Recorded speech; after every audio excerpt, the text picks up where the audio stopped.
The story begins with Kong Jiama explaining that nothing unusual happened before this. The game he played was Blessing of Miracle, one of those generic mobile games with an automatic system that barely needed any explanation. The main reason he played it was simple: he liked the characters. Although he enjoyed the game, he never spent any money on it and had already cleared it. Then, one day, he was suddenly transported into its world. He did not become a playable character or even an NPC. Instead, he ended up as a completely unknown background character named Kong Jiama. While adjusting to his new life, he accidentally bumps into a blue-haired girl. After checking whether she was all right, he receives a polite apology in return before they go their separate ways. Fortunately, the game's setting was very similar to Korea. The names, locations, and geography felt familiar, allowing him to adapt quickly. For nearly a year, he lived as an ordinary teenager. Nothing about the world felt like a game anymore, and he spent his days like everyone else. One day, he returns home to find his family celebrating. His mother proudly presents an acceptance letter from Hoken Academy, and once again calls him the pride of the Seori Kong clan. Although Kong Jiama is already aware of his acceptance and asks them not to make such a fuss, his parents remain excited. With the entrance ceremony scheduled for the next day, they eagerly ask if he is prepared. After returning to his room, Kong Jiama reflects on the situation. His hope of living a quiet life has effectively disappeared. Everyone around him has high expectations, leaving him with little choice but to attend. The situation stems from the original owner of this body. Before Kong Jiama arrived, the boy had already passed the difficult entrance exam and secured admission to the prestigious academy. Since the parents have no idea their son has been replaced, Kong Jiama is left to deal with the consequences. Given how difficult admission is, he wonders whether the original Kong Jiama was exceptionally talented or possessed a blessing. Blessings are special abilities similar to game skills. Most are inherited, and not everyone possesses one. Society is divided into noble, common, and privileged classes based largely on these blessings, allowing powerful families to maintain their status. Hoken Academy was established to train heroes. For most of its history, only members of influential families could enter, but a special admission system was recently introduced. Kong Jiama was among the few students accepted through that route. Whether the academy needs more heroes or is preparing for the growing threat of monsters, one fact remains clear to him: this world is not his own. The academy exists to prepare students for future battles. While thinking about it, he opens his status window. His first blessing is pain negation, which allows him to ignore pain completely for 30 seconds, though it comes with a 12-hour cooldown. In his opinion, the ability is hardly impressive. However, there is also the blessing he received when possessing this body, the blessing of the sword god. Its effect is straightforward. Any attack he makes will cut its target. There is no activation limit, but it only works with blades shorter than 30 centimeters and narrower than 5 centimeters. Even with his knowledge of the game, he has never heard of such a blessing. The effect seems overly simple, and the weapon restriction stands out the most. After considering the measurements, he realizes the required blade is roughly the size of a sashimi knife. Looking over his abilities, Kong Jiama cannot understand why so much is expected of him. As he finishes preparing for the academy, another problem comes to mind. He still needs equipment. Even an E-rank weapon costs millions, while anything above C rank is worth hundreds of millions. A-rank and S-rank weapons are considered priceless treasures. The problem is that attending the academy already costs a fortune, and Kong Jiama cannot keep asking his parents for more money. Since students are required to bring equipment, he decides to buy whatever he can afford. Eventually, he visits a random shop and settles on several sashimi knives. At least they are known for being sharp, and in his view, a true master should not blame their equipment. The next day, during the entrance ceremony's weapon evaluation, his choice immediately attracts attention. Standing awkwardly beside a pile of convenience store sashimi knives, he draws the evaluator's disbelief. The professor cannot understand why a student would bring kitchen knives to the academy. Kong Jiama calmly explains that those knives are all he could bring. Having entered through the special admission system, he comes from a family that cannot afford expensive equipment. The badge on his uniform makes that fact obvious. When the professor continues criticizing him, Kong Jiama points out that an educational institution should not judge students based on wealth. He also remarks that blaming equipment is something amateurs do, while true experts focus on their own abilities. His response leaves an impression on the professor. Seeing confidence and determination in the boy, the professor approves his admission. Kong Jiama simply thanks him. Not everyone is pleased. Some students react negatively after learning that he entered through special admission, while others openly look down on him. The professor quickly silences the complaints and orders everyone to leave once the evaluation is finished. Wanting no part in the situation, Kangjiyama immediately leaves. Outside, the day has barely begun, yet he already feels exhausted. He expected people to judge him, but experiencing it firsthand still leaves a bad taste. At least the evaluation is over. Now only the qualification test remains. By this point, there is no turning back. He will be attending this academy for the next 3 years. Looking around the campus, he notices how different it feels compared to the game. The place is enormous, almost like a small city. He has to admit that the academy is impressive. The site also feels strangely personal. In his previous life, family circumstances forced him to drop out of high school. Standing here now feels surreal. Just then, an announcement over the intercom informs all new students that the tests are about to begin and instructs them to gather at the training grounds. Everything seems to be happening quickly, but a test is still a test, and he intends to do his best. Then he remembers a problem since arriving in this world. He has never actually used a knife. Still, he recalls his master's advice about never letting go of a blade. Thinking that a year of rest could not have erased 20 years of experience, he reassures himself and decides to test the knife. Drawing the blade from its packaging, he notices a blue aura surrounding it. The weapon satisfies the activation conditions, causing the blessing of the sword god to activate. A system message appears. Because both his physical level and the weapon's level are too low, suppression is applied to synchronize them. Kangjiyama is surprised that simply drawing the knife is enough to trigger the blessing. The activation completes. Immediately afterward, another message appears, wishing him the blessing of the gods. The next moment, intense pain strikes him. As the agony grows, he realizes that whatever is happening could kill him. An explosion follows, creating a rupture connected to a strange digital pathway. Completely confused, he drops the knife. The moment he lets go, reality returns to normal, and he finds himself back at the academy. Although the phenomenon has ended, a severe headache remains. He now understands that the blessing activated, but he cannot understand why it seemed to tear reality apart. The pain also feels like a price for using the ability. If every activation comes with this level of suffering, the blessing may be impossible to use. Meanwhile, the intercom continues calling students to the training grounds. Looking down at the knife lying on the ground, he hesitates. He does not want to leave it behind, but he is reluctant to touch it again. Eventually, he grabs the handle. The instant he does, a powerful shock runs through his body, causing him to cry out once more. The scene then shifts to the training hall in the center of the Colosseum, where a large crowd has already gathered. Meanwhile, the academy is filled with nobles discussing their children who have recently enrolled. Their attention soon shifts toward new arrival. The person entering is Siegfried von Nibelung, the Sword Emperor and a direct descendant of the legendary hero Aaron Nibelung. Among the crowd, a student with messy hair proudly remarks that Siegfried is considered the strongest human alive. As Siegfried arrives, another notable figure appears, Metapoison. She casually notes that it has been nearly half a century since they last met. Siegfried comments on her youthful appearance despite her age and questions why she is dressed like a student. Meta responds that every woman wants to remain beautiful for as long as possible and even offers to make him look younger with her abilities. Siegfried counters that she has barely aged at all and states that he values character more than appearance. Amused, Meta remarks that he has not changed in 50 years. She also finds his presence unusual since he normally avoids interacting with nobles. She suspects he may be interested in seeing his granddaughter, who is attending the academy. Siegfried ignores the suggestion and simply states that the event is about to begin. Meanwhile, Kangjiyama stands among the students, noticing how extravagant everyone's appearance is compared to his own plain black hair. At the same time, many students are whispering about him being one of the special admission candidates.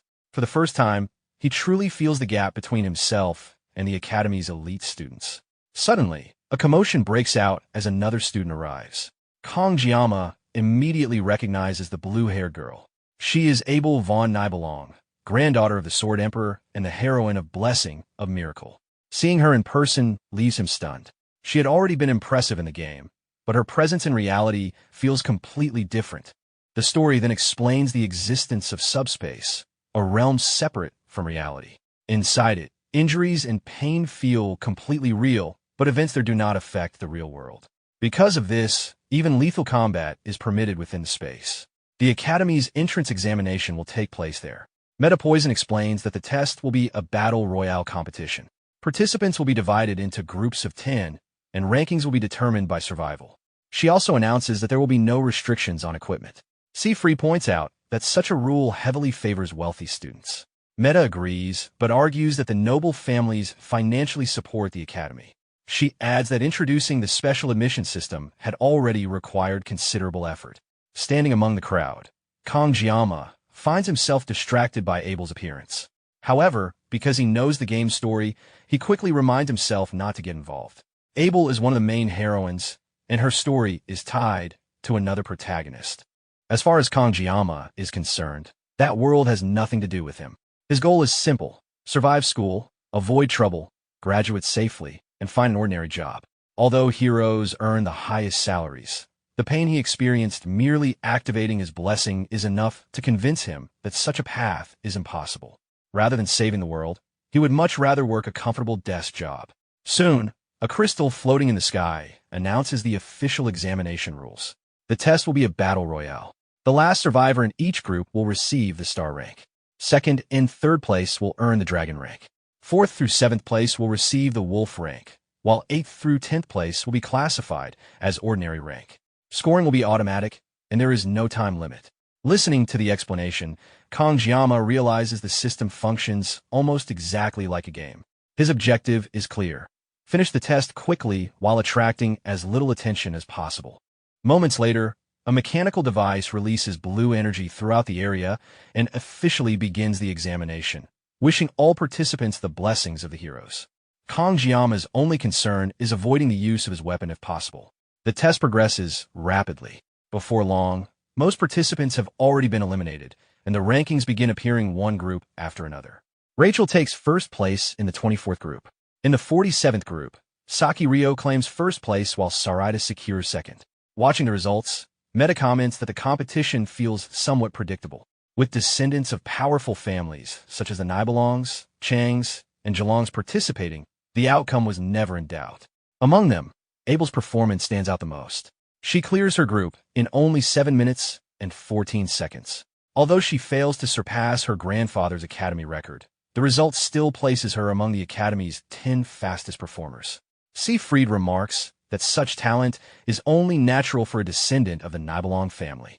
Believing the event is essentially over, he prepares to leave. Meta asks whether he has any interest in watching the other noble descendants, but he dismisses them entirely and shows little regard for the Academy's aristocratic students.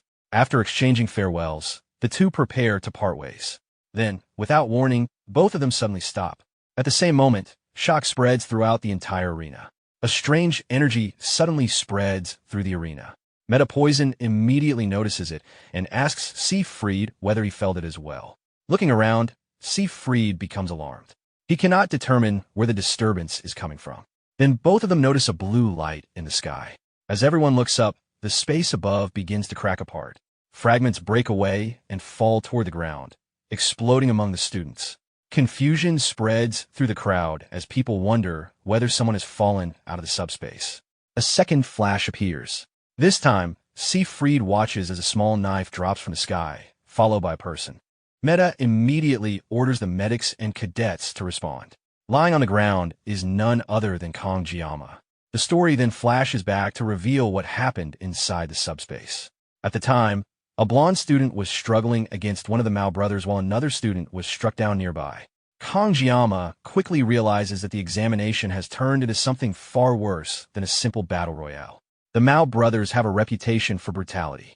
Instead of eliminating opponents quickly, they have spent over 30 minutes tormenting the remaining participants. What confuses Kong most is that they have completely ignored him so far, as though he is too insignificant to bother with. One brother casually checks whether a victim is still alive before throwing another participant aside. The other complains that the match has become boring and begins counting how many people remain. Despite discussing slowing down, they continue eliminating students without hesitation. Soon, their attention turns toward a frightened girl hiding nearby. The red-clad brother begins approaching her while the blue-clad brother watches. The terrified girl has nowhere to run. Seeing this, Kangjiyama can no longer stay silent. He steps forward and calls out the brothers for their actions. The brothers barely react. Instead, they become curious about who interrupted them.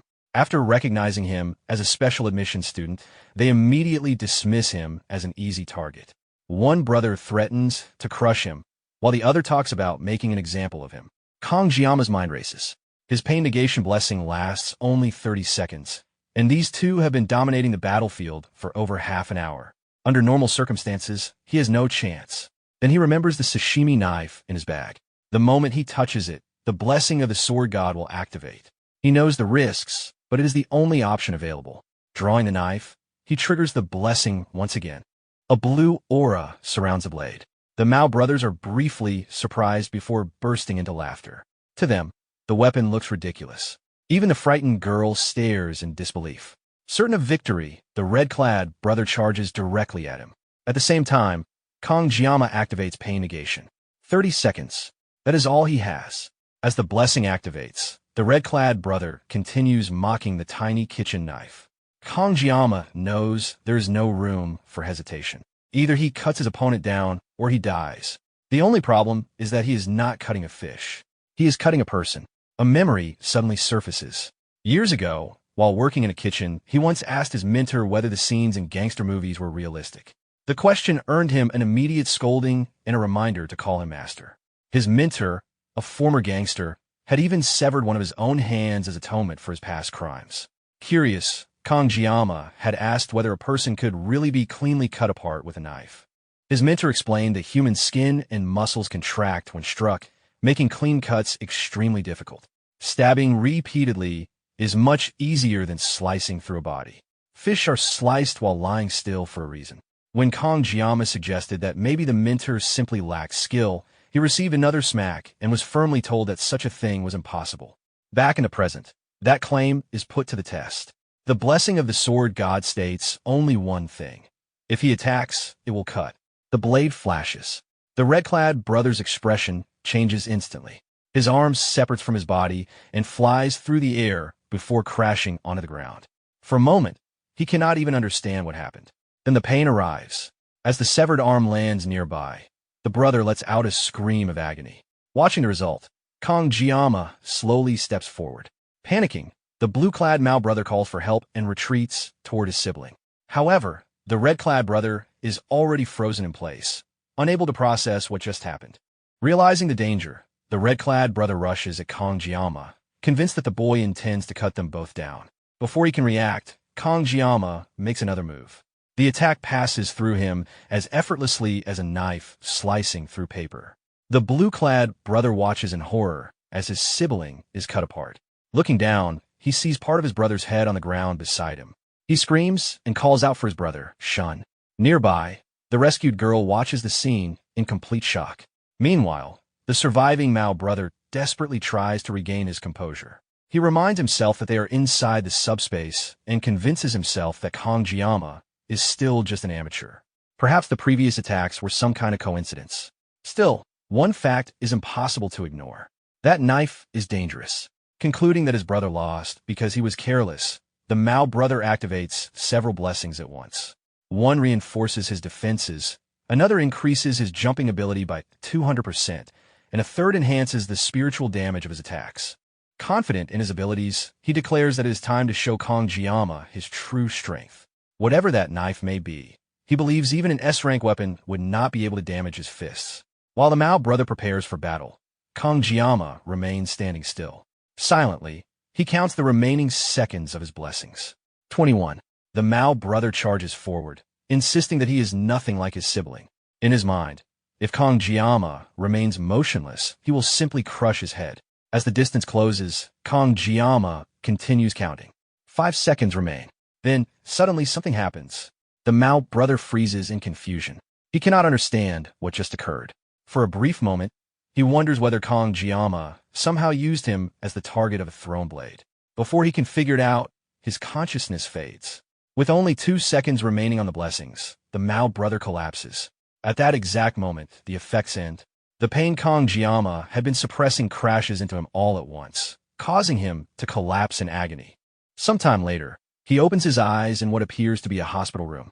As he sits up, a blonde student notices and immediately rushes outside to announce that he is awake. Moments later, two visitors enter. Kangjiyama instantly recognizes one of them, not from personal experience, but from history.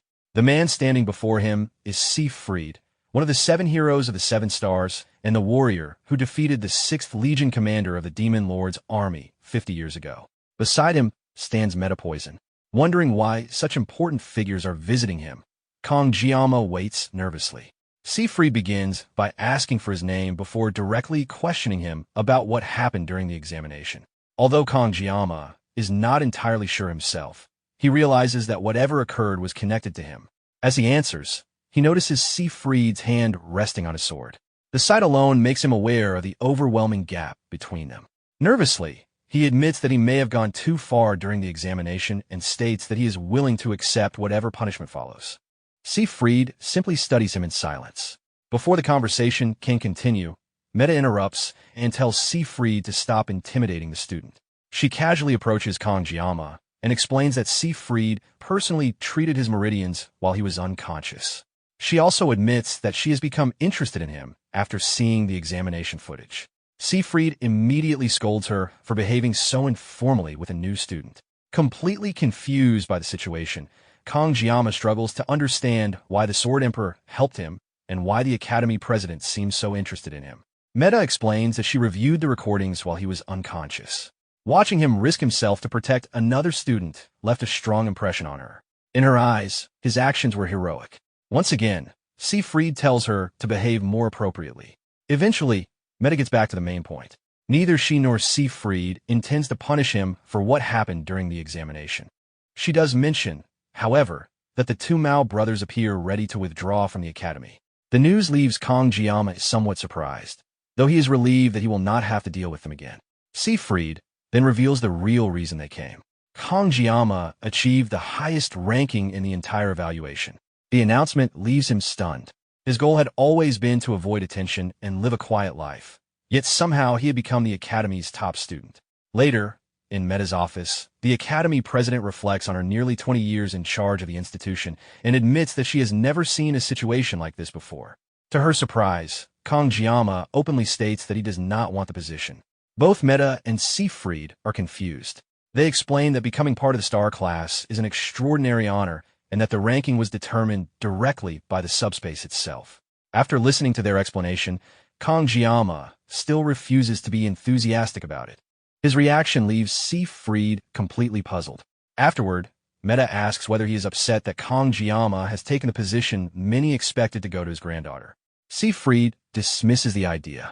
The subspace was created to identify heroes. If it selected Kangjiyama as the most outstanding cadet, then that decision should be respected. For him, there is no reason to oppose the judgment of the subspace.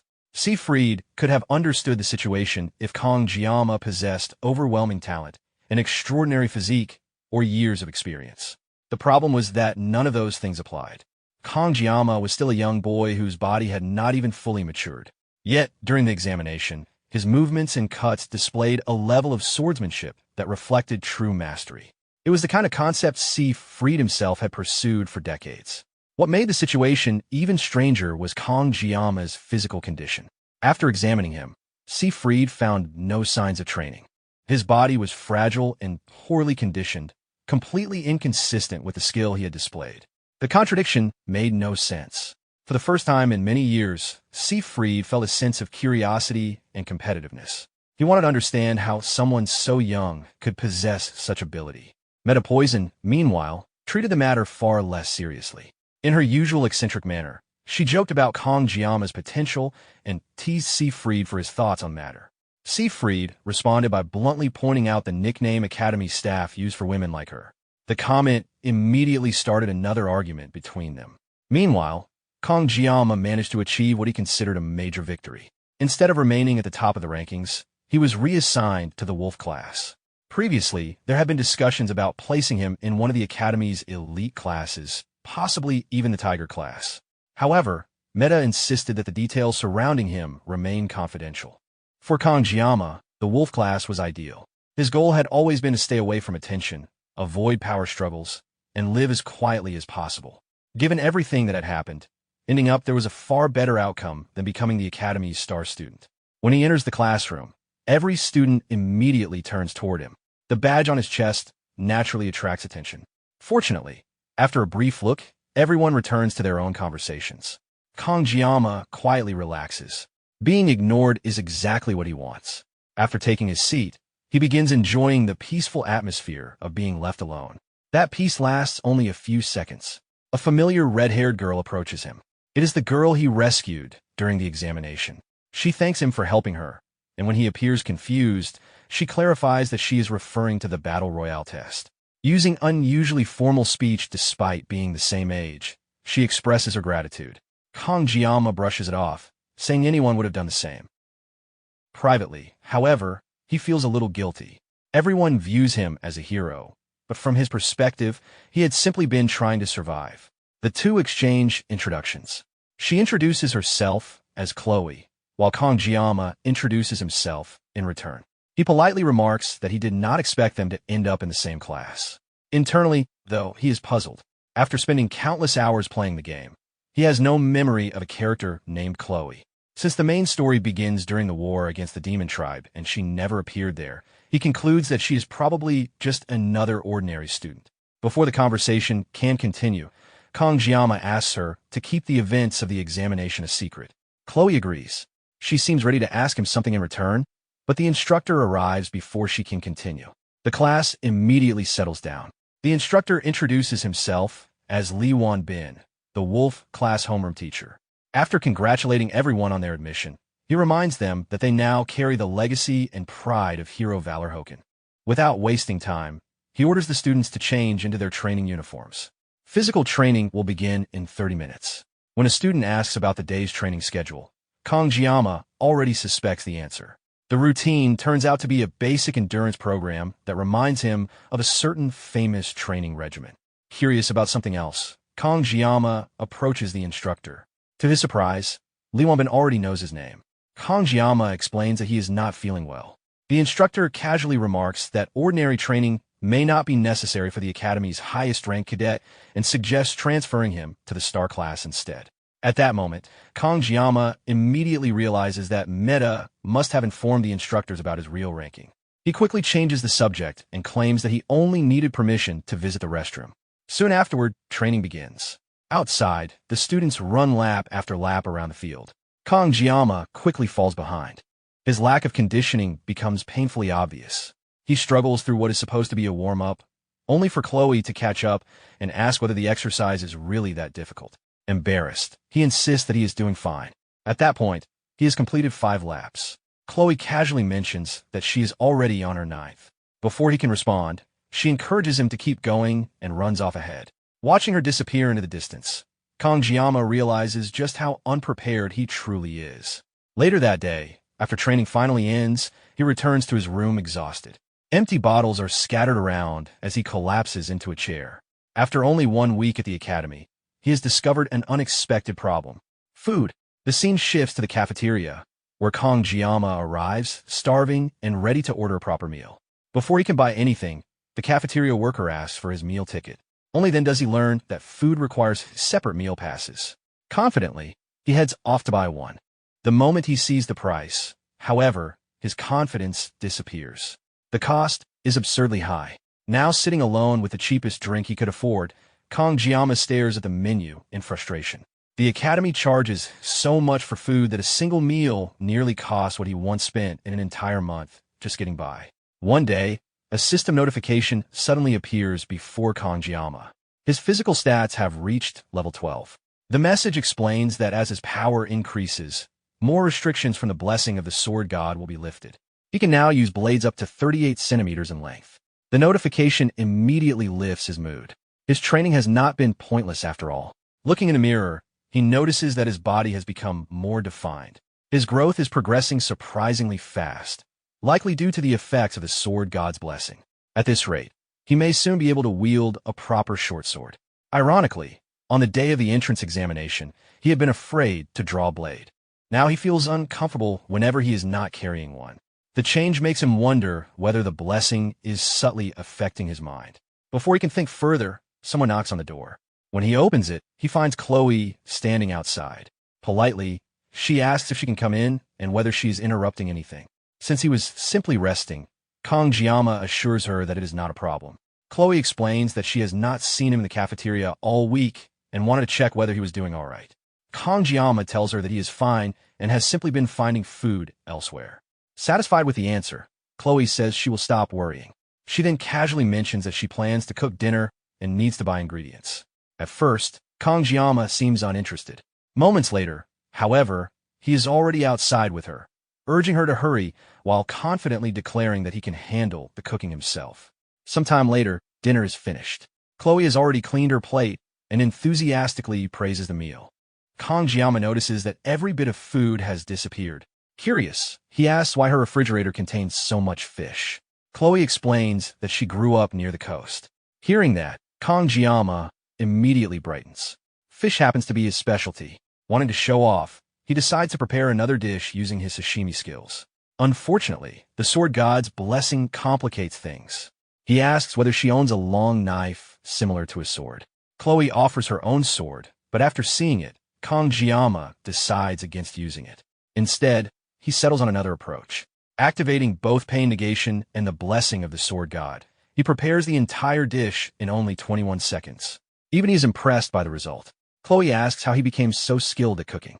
Kangjiyama explains that he once worked part-time at a Japanese restaurant. To his surprise, Chloe does not even seem familiar with the concept of part-time work. The difference in their backgrounds becomes obvious, so he simply tells her that he is glad she enjoyed the food. Chloe offers to handle the dishes afterward. With dinner finished, Kangjiyama steps outside and spends some time quietly looking at the moon. That peace lasts only a moment. A loud crash suddenly comes from inside the house. Turning around, he quickly realizes that Chloe has very little experience washing dishes. As the commotion continues, a book falls from a nearby shelf and opens. At first glance, it appears to be a diary. Without thinking, Kangjiyama glances at one of the pages. The entry mentions receiving help from someone in class and wanting to repay the favor. Amused by the stickers decorating the diary, he finds it surprisingly cute. Then he accidentally reads another passage. This time, the entry mentions the person who saved her during the examination. It describes how being in the same class makes her heart race and how she struggles to find the courage to speak openly with him. Rather than feeling embarrassed, Kangjiyama simply finds the situation adorable. Unfortunately, curiosity gets the better of him. As he turns more pages, he discovers countless declarations of affection scattered throughout the diary. At that point, he decides it may be wise to leave immediately. Before he can escape, Chloe notices exactly what he has been reading. Startled, she drops the glass in her hand and freezes. The story then shifts to Chloe's past. Among the heroic families of the world, reputation is earned through defeating monsters and protecting humanity. Yet some families handle tasks that others cannot openly perform. One such family is the Sicily family, known as the Auditors of Sicily. Their role is assassination. For generations, they have operated from the shadows to maintain order where direct action is impossible. Because of this responsibility, every child born into the family undergoes severe conditioning before reaching puberty. They are taught to suppress emotions and endure relentless training so they can become assassins before the age of 15. Chloe was no exception. At 15, she carried out her first assassination. Throughout her childhood, elders repeatedly reminded her that she possessed exceptional talent and should accept her role. Years of harsh training gradually shaped her mentality and left scars that never fully healed. By the time she entered the academy, any member of the Sicily family possessed enough ability to qualify for the dragon class or higher. Yet family tradition dictated otherwise.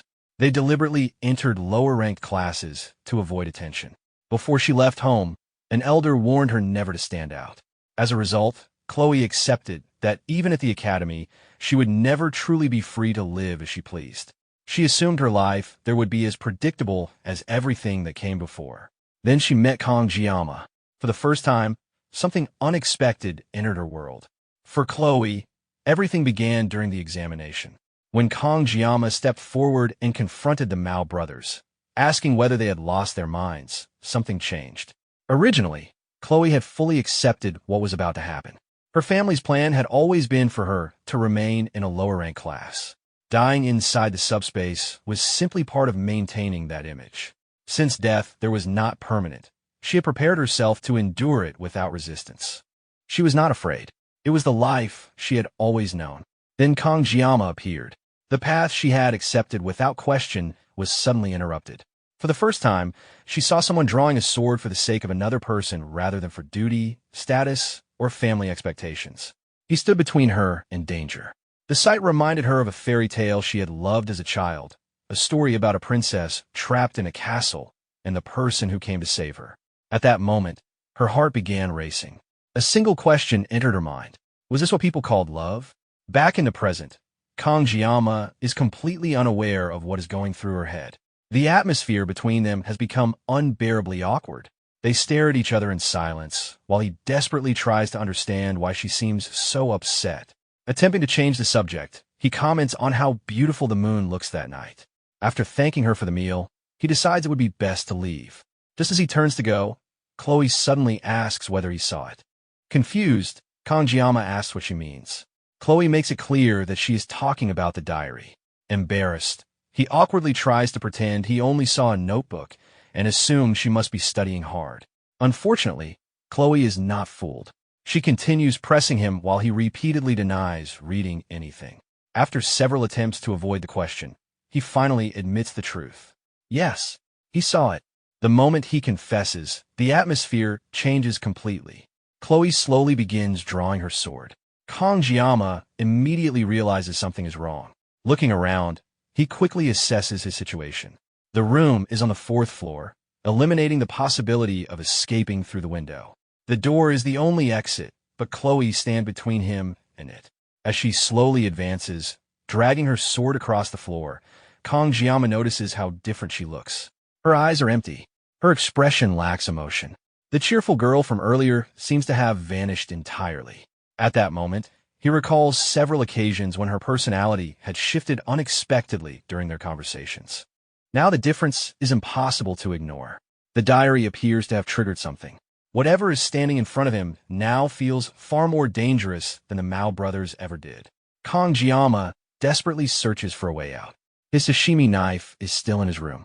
The knife he used for cooking is nearby, but there is no chance he can reach it before Chloe attacks. Then he spots a box cutter lying on a table.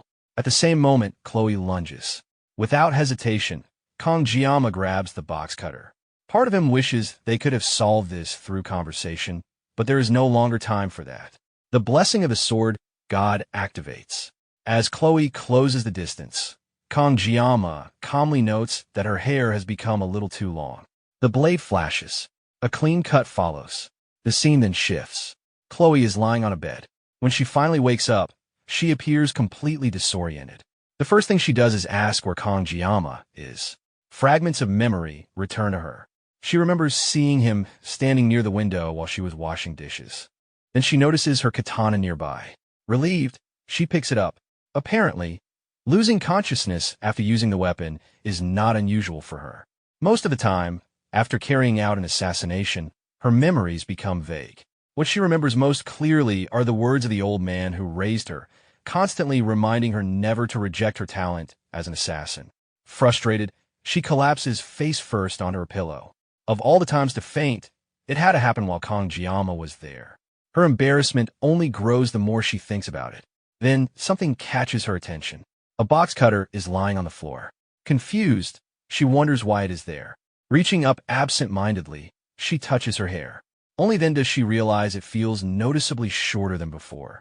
Still confused after waking up, Chloe investigates the room and eventually discovers the trimmed hair in the trash. Rather than questioning what happened, she reaches her own conclusion. In her mind, Kangjiyama had carefully cut her hair and cleaned everything up afterward. To someone as emotionally unstable as Chloe, this only reinforced her feelings. Instead of being disturbed, she interprets it as an act of kindness. Convinced that he is incredibly thoughtful, she immediately opens her diary and begins filling more pages with entries about how much she loves Kangjiyama. Meanwhile, Kangjiyama is having a much worse time. Outside, he is sitting on a bench while fighting the urge to throw up. Although he managed to escape the situation, it came at a cost. During the confrontation, He extended the blessing of the sword god 5 seconds beyond the remaining 9 seconds he had available. The strain leaves him completely exhausted. After finally recovering, he begins thinking back on what happened. What troubles him most is Chloe's fighting style. A normal swordsman would focus on disarming an opponent or rendering them unable to fight. Chloe, however, never seemed interested in restraint. Every attack targeted a vital point with a clear intention of killing as efficiently as possible. The style resembles that of an assassin rather than a duelist. During the confrontation, Kong-jiama genuinely felt his life was in danger. Instinctively, he had attempted to counter with a lethal strike of his own. Fortunately, the box cutter was too short to produce the result his instincts demanded. Instead of something far worse, Chloe ended up with nothing more than a shortened hairstyle. Afterward, she lost consciousness, allowing the situation to end peacefully. At least, by Kong-jiama's standards, it ended peacefully. As he reflects on everything, he realizes once again that life at the academy is anything but simple. Before arriving in this world, he had been far more ambitious. In his previous life, he stood at the top of his profession as a master of sashimi knives. Here, however, everyone seems trapped by roles and destinies that were already decided. The game he entered was called Blessing of Miracle because of the legendary blessing that the true protagonist would eventually receive. Another legendary blessing belonged to the hero Valor. As far as Kong-jiama remembers, those were the only legendary blessings that existed in the game. The story itself was straightforward. The protagonist would be chosen by both the Holy Sword and the Demon Sword Balmong before setting out to save the world from the Demon King. Meanwhile, Kong-jiama had somehow ended up chosen by a sashimi knife. The comparison leaves him so frustrated that he smacks himself in the face. Lately, everything happening at the academy has distracted him from the reason he came here in the first place. Although he knows some of the game's major characters and events, there is still a lot about this world he does not understand. One thing, however, is certain. According to the original storyline, the time has finally arrived. The protagonist's blessing should awaken soon, and the true main character should begin attending the academy. In other words, the real story is about to begin. Even though Kong-jiama never finished the game, he remembers enough of the first half to know what comes next. For now, the safest option is to follow the original storyline as closely as possible. If his memory is correct, the major turning point occurs during the second semester of the third year. The birth of a new hero will attract the attention of the demon race. They will launch an attack on the academy. That battle will escalate into a war between humanity and the demons, eventually growing into a conflict that engulfs the entire world.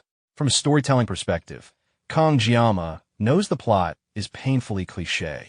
In fact, this was around the point where he originally lost interest in the game and stopped playing. The difference now is that this world is real. The war is not a future event inside a game. It is something that will actually happen. The only question is whether he will survive it. At the moment, he still has 3 years before those events unfold. That gives him time to prepare.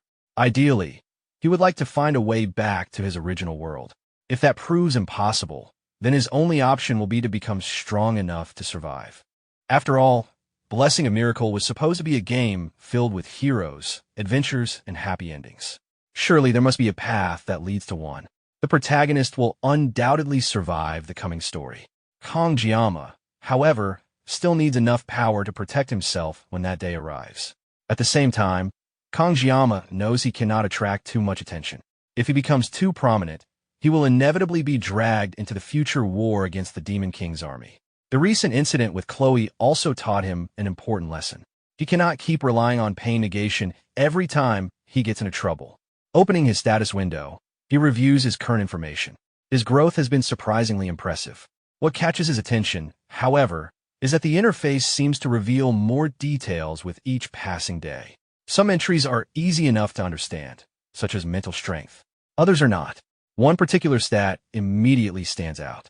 Assimilation rate. Curious, he selects it.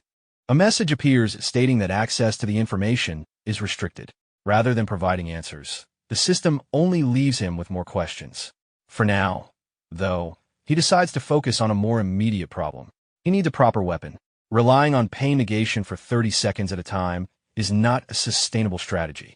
Fortunately, he remembers an event from the game. Next month, the Academy will hold a series of examinations. One of the rewards is a B-rank sword called Murasame. If he can obtain it, the weapon should be more than enough to carry him through the academy. More importantly, its dimensions fall outside the activation conditions of the blessing of the sword god. That means he can use it normally without triggering the blessing. The conclusion is unavoidable. If he wants that sword, he will have to work harder than he originally intended. While thinking about it, he suddenly hears someone calling out nearby. Looking up, he immediately recognizes the owner of the voice. Standing there is Abel von Nibelung. Her cyan hair makes her impossible to mistake for anyone else. She looks exhausted and slightly battered from training. Without any introduction, she informs him that he is sitting in her usual spot. Kangjiyama simply stares at her. His mind goes blank. Even after seeing her several times, the fact that he is talking to one of the game's main heroines still feels surreal. Not receiving an answer, Abel impatiently asks whether he intends to say anything. Kangjiyama remains frozen. After a moment, she casually tells him that he does not need to leave and can simply sit beside her. The statement only confuses him further. He privately wonders what she means by claiming ownership of a public bench. Even so, he decides it is best not to start an argument. His original plan has always been to avoid getting involved with important characters, especially the heroine. Unfortunately, avoiding her becomes difficult when she insists on sitting next to him. As they sit in silence, Kangjiyama cannot help noticing how exhausted she looks. Abel eventually breaks the silence herself. She explains that she likes this particular spot because the stars are easiest to see from there. Caught completely off guard, Kangjiyama struggles to come up with a response. His social skills fail him once again. At the same time, he cannot help comparing the person in front of him to the version he knew from the game. This is Abel von Nibelung, granddaughter of the Sword Emperor and one of the most important characters in the story. Yet she seems surprisingly approachable. After a while, Abel asks whether he uses a sword. The question immediately puts Kangjiyama on edge. Unsure how she figured that out, he asks how she knows. Abel casually explains that her grandfather mentioned it. According to him, swordsmen tend to have a distinct look in their eyes. For a brief moment, Kangjiyama worries that his secret has somehow been exposed. Fortunately, that does not seem to be the case. As the conversation continues, he finds himself distracted by her unusual appearance. The colorful hair, the antenna-like strands sticking up from her head, and her sharp eyes create a rather unique impression. Abel suddenly offers to let him hold her sword. The proposal catches him completely off guard. Politely, he declines. Despite recognizing her, he has no intention of becoming involved with her if he can avoid it. Abel finds his reaction strange. Everyone at the academy knows who she is, yet he seems completely uninterested. Eventually, Kangjiyama admits that he knows her name. In response, Abel points out that she does not know his. The conversation only becomes more confusing from there. She remarks that it feels cliché for one person to know the other's name, while the reverse is not true. Uninterested in playing along, Kangjiyama asks why he should introduce himself to someone he has only just met. Abel simply shrugs and says that it is useful to know people. After all, he could secretly be a spy for the Demon King.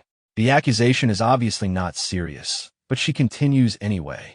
She points out that it is strange for someone to be sitting alone at night in a place where she usually comes to train.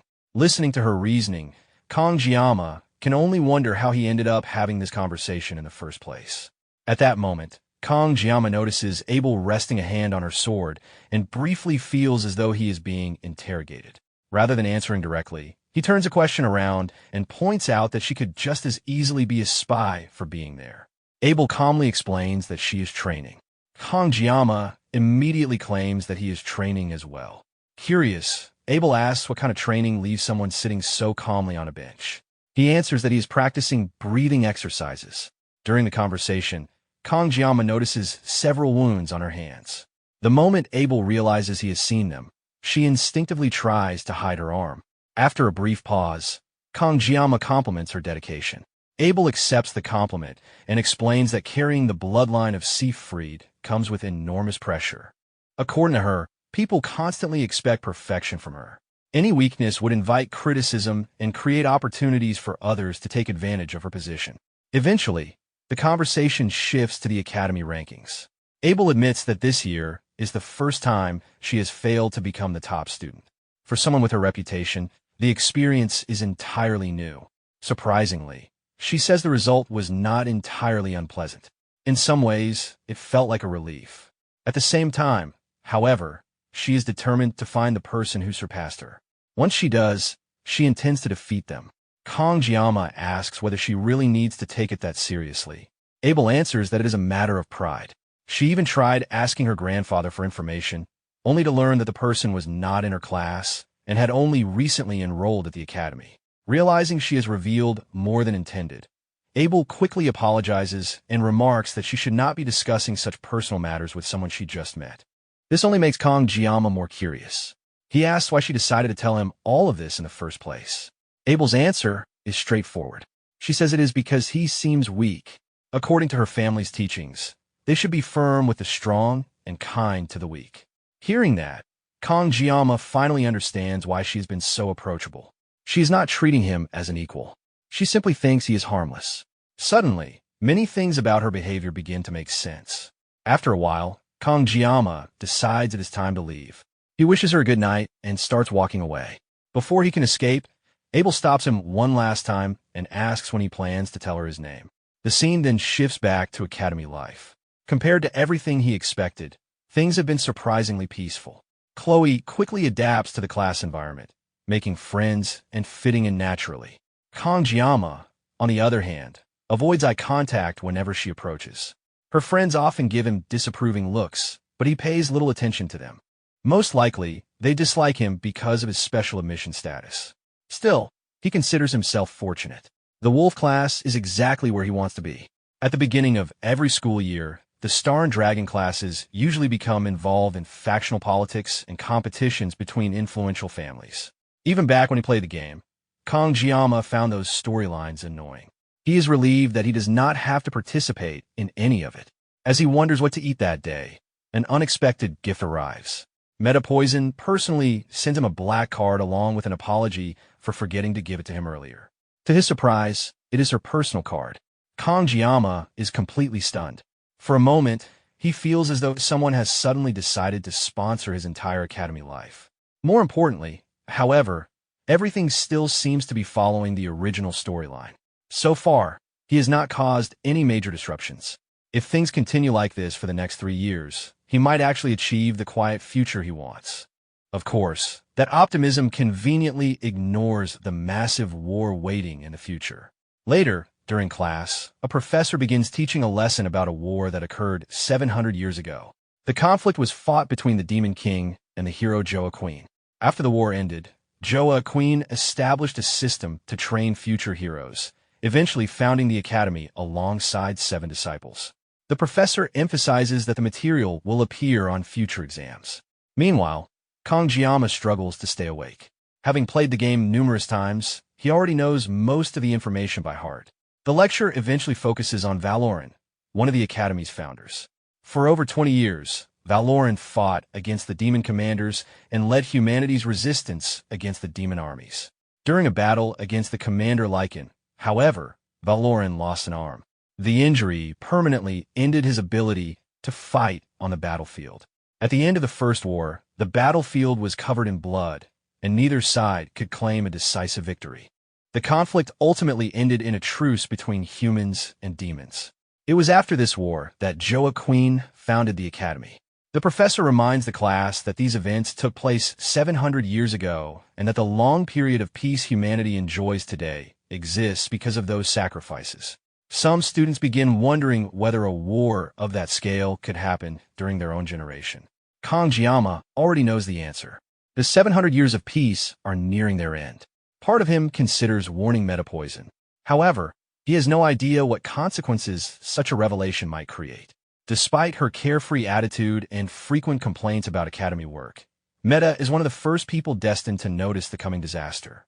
In the original story, she is among the earliest heroes to step forward and protect the students when everything begins to fall apart.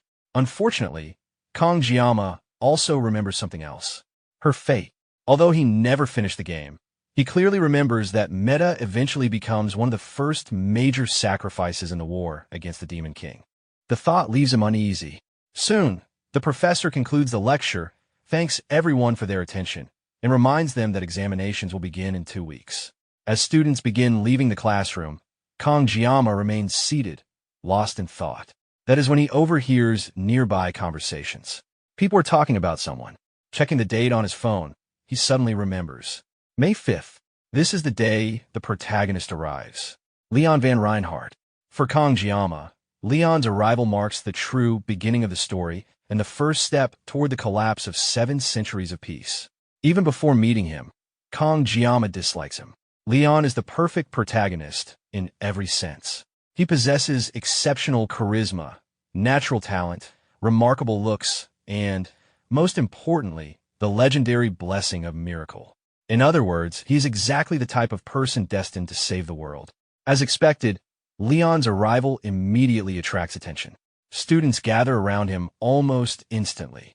Many of the female students are captivated, and even several important figures within the academy seem interested. Among them are Rachel, niece of the Spear Saint, and Saki Ryo, daughter of the Bow Saint. Kangjiyama also knows that Abel von Nibelung will eventually become part of Leon's group. Watching everything unfold, he can only sigh. The story is progressing exactly as it did in the game. Leon smiles and greets the students around him. Kangjiyama does his best to ignore him. Then Leon briefly looks in his direction. For some reason, that friendly smile makes Kangjiyama uncomfortable. Even so, he quickly reminds himself of an important fact. The protagonist exists to solve these problems. As long as Leon succeeds, Kangjiyama only needs to survive. With that thought in mind, he returns to focusing on himself. Later, in the training hall, he practices sword swings. Unlike his sashimi knife, the longer training sword does not activate the blessing of the sword god. That allows him to focus entirely on learning the fundamentals. Regardless of his feelings toward the blessing, he knows he needs proper swordsmanship if he wants to survive. Earlier that day, Chloe approached him looking apologetic. She wanted to know whether she had done something wrong. Maintaining a calm expression had required considerable effort on his part. Although she offered to make up for it by cooking dinner together again, Kangjiyama could not forget the image of her advancing with a sword while radiating killing intent. The memory remains vivid enough that accepting another dinner invitation feels surprisingly dangerous.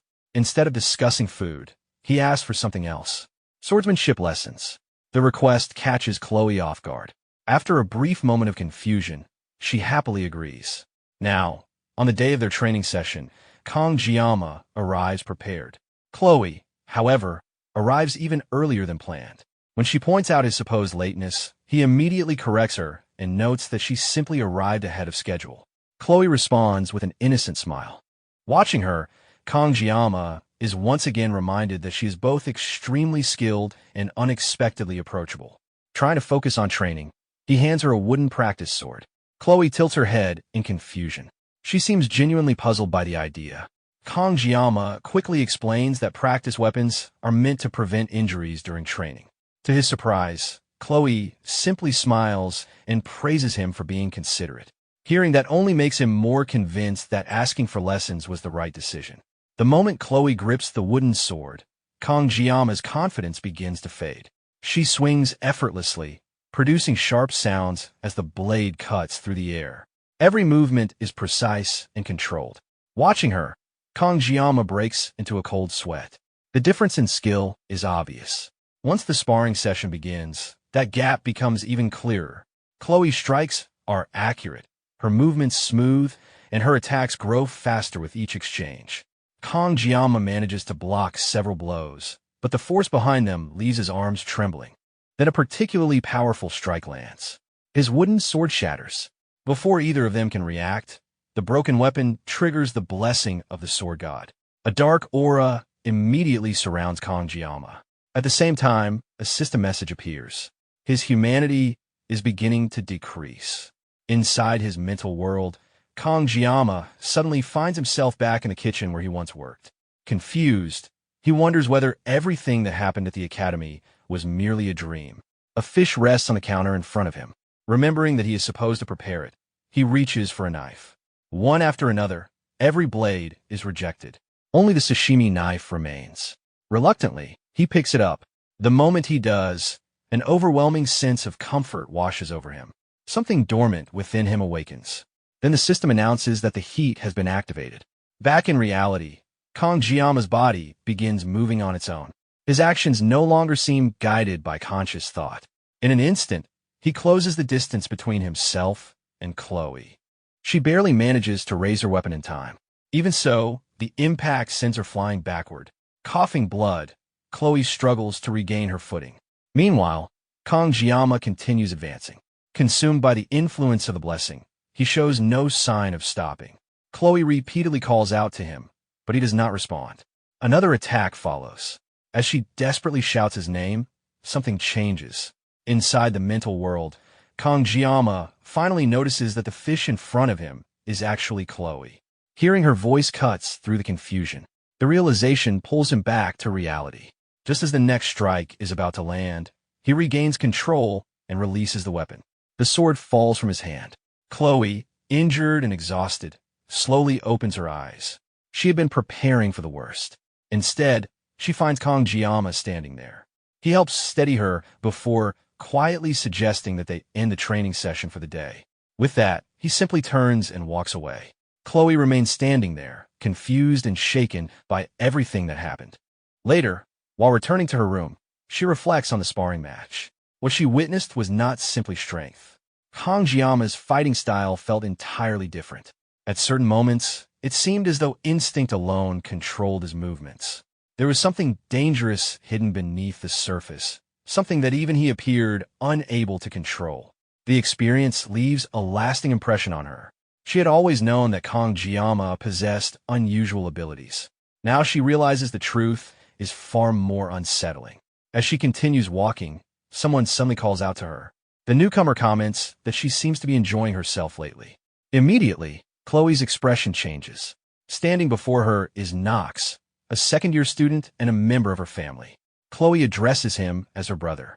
Knox asks whether she has spent all her time at the academy associating with insignificant people. The remark instantly irritates her.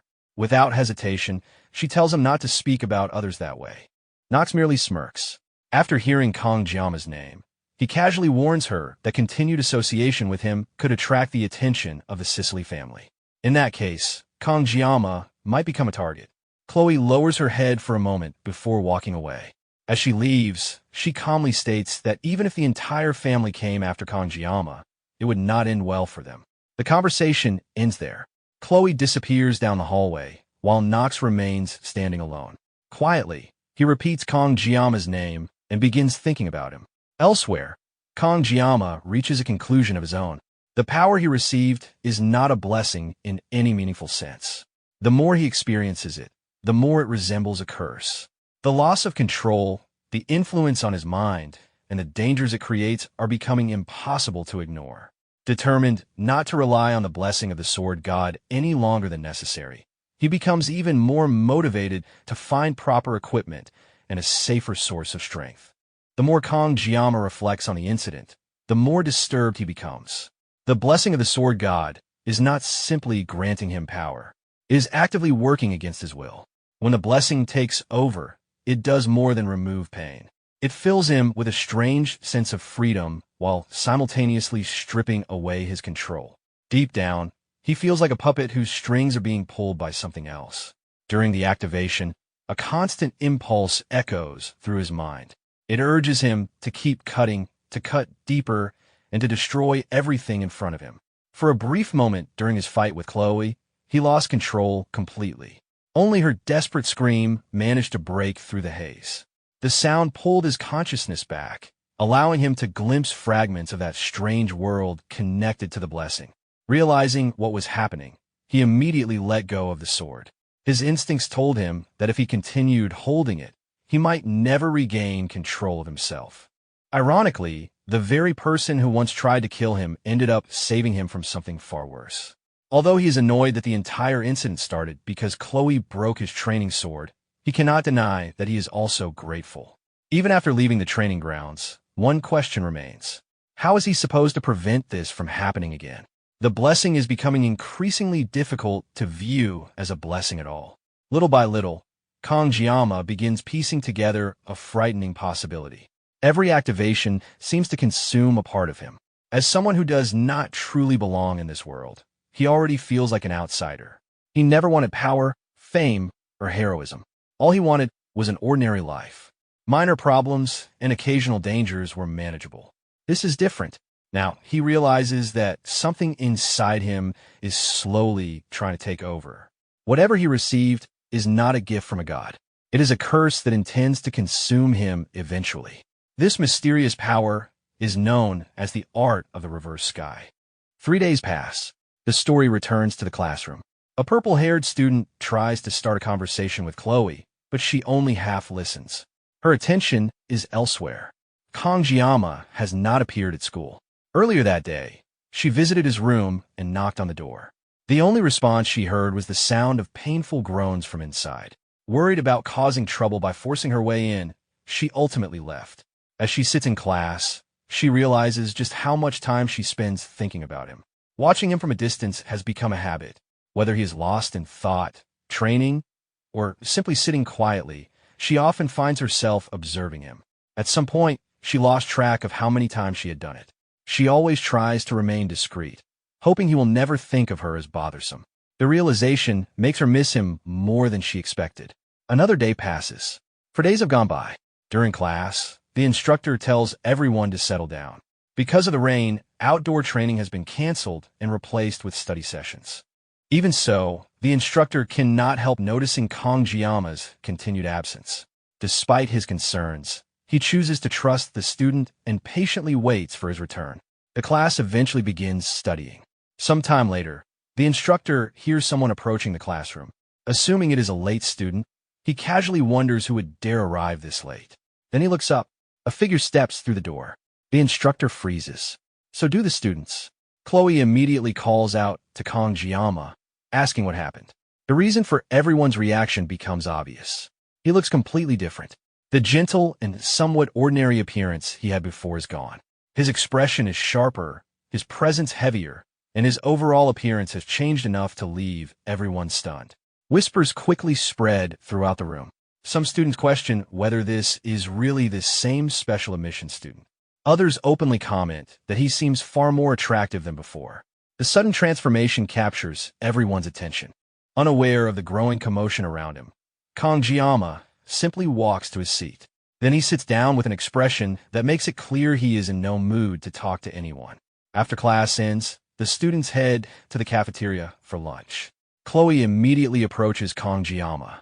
Having worried about him for days, she wants to know what happened and why he suddenly disappeared. Kangjiyama brushes it off, claiming it was nothing serious. Chloe points out that he was absent for several days and asks whether it had something to do with their sparring session. Trying to reassure her, he calmly explains that he was simply sick and thanks her for worrying about him. The response catches her off guard. Relieved, she admits she is glad he is all right. Of course, Kangjiyama knows she probably does not believe his explanation. The truth is far worse. The last 3 days were essentially a period of withdrawal. The backlash from the sword god's blessing left him physically and mentally exhausted. He spent most of that time confined to his room, barely able to move as waves of pain and convulsions tore through his body. Compared to everything he had experienced before, this suffering was on an entirely different level. It was the price of using that cursed power. The changes were not limited to pain, either. When he looked in the mirror, he noticed that his appearance had changed. His body looked thinner and more skeletal, and strands of his hair had begun turning white. To him, it was obvious. This was the cost of interfering with whatever entity stood behind the sword god's blessing. As he studies Chloe's expression, he realizes she blames herself. Since she was the last person to see him before his disappearance, she naturally assumes she played some role in what happened. Wanting to ease her guilt, Kangjiyama decides to change the subject. He casually asks whether her dinner invitation is still available. The question completely catches Chloe off guard. For a moment, she is so flustered that she does not even process what he said and asks him to repeat it. Before he can answer, she suddenly becomes excited and immediately agrees. The invitation is very much still available. Her reaction leaves no doubt that she is happy. Seeing that, Kangjiyama is satisfied. When she asks what he would like to eat, he requests fish. It is his favorite food, and after everything he has been through recently, the idea sounds especially appealing. As he starts explaining himself, something suddenly brushes against his neck. Turning his head, he notices an unusual plant emitting a strange energy. Confused, he follows the source and immediately notices someone standing nearby. Nox, the second-year student, is watching them with a faint smirk. Chloe's expression instantly changes. The fear on her face is impossible to miss. Seeing her reaction, Kangjiyama immediately asks whether she knows him. The two men lock eyes. Rather than avoiding the situation, Kangjiyama steps forward and bluntly asks Nox to stop staring and say whatever he came to say.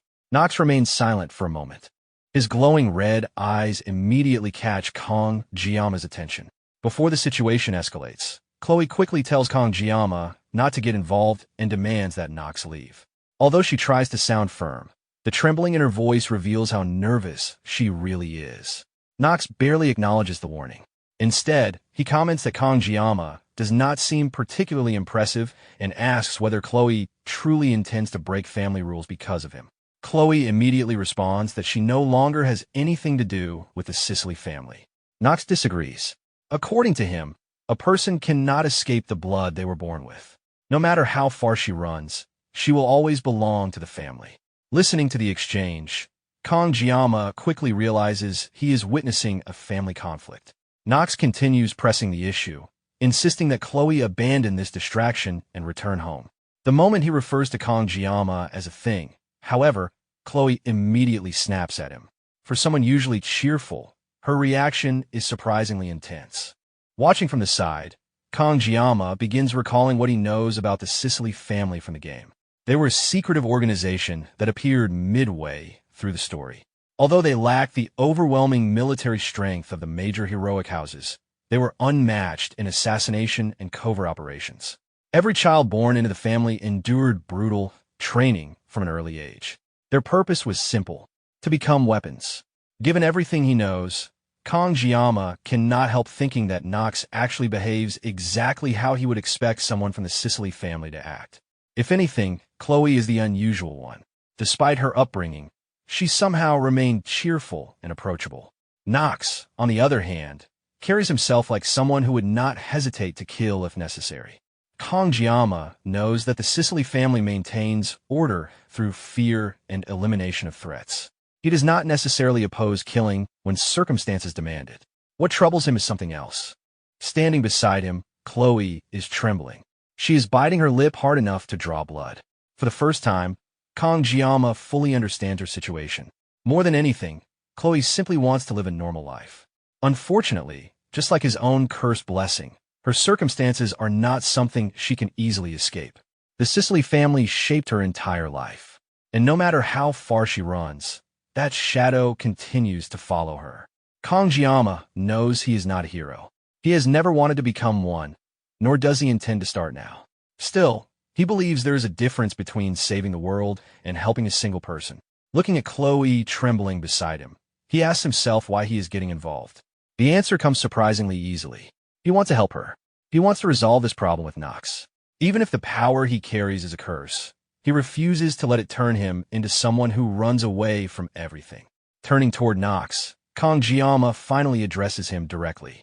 The name sounds familiar. At the same time, he finds himself thinking about his own situation. For so long, he has tried to escape the sword god's blessing and avoid the path laid out before him. But no matter how hard he tries, he keeps finding himself pulled back. Eventually, he reaches a simple conclusion. Running away is not working. If escape is impossible, then the only option left is to move forward. His own name suddenly comes to mind. Geometry means sword. Ma means demon. For someone called Sword Demon, fate seems to have a strange sense of humor. With that thought, he openly declares his intention to defeat Nox. Elsewhere in the academy, Li Wanbin sits alone, deep in thought. He can tell something happened to Kangjiyama during his disappearance.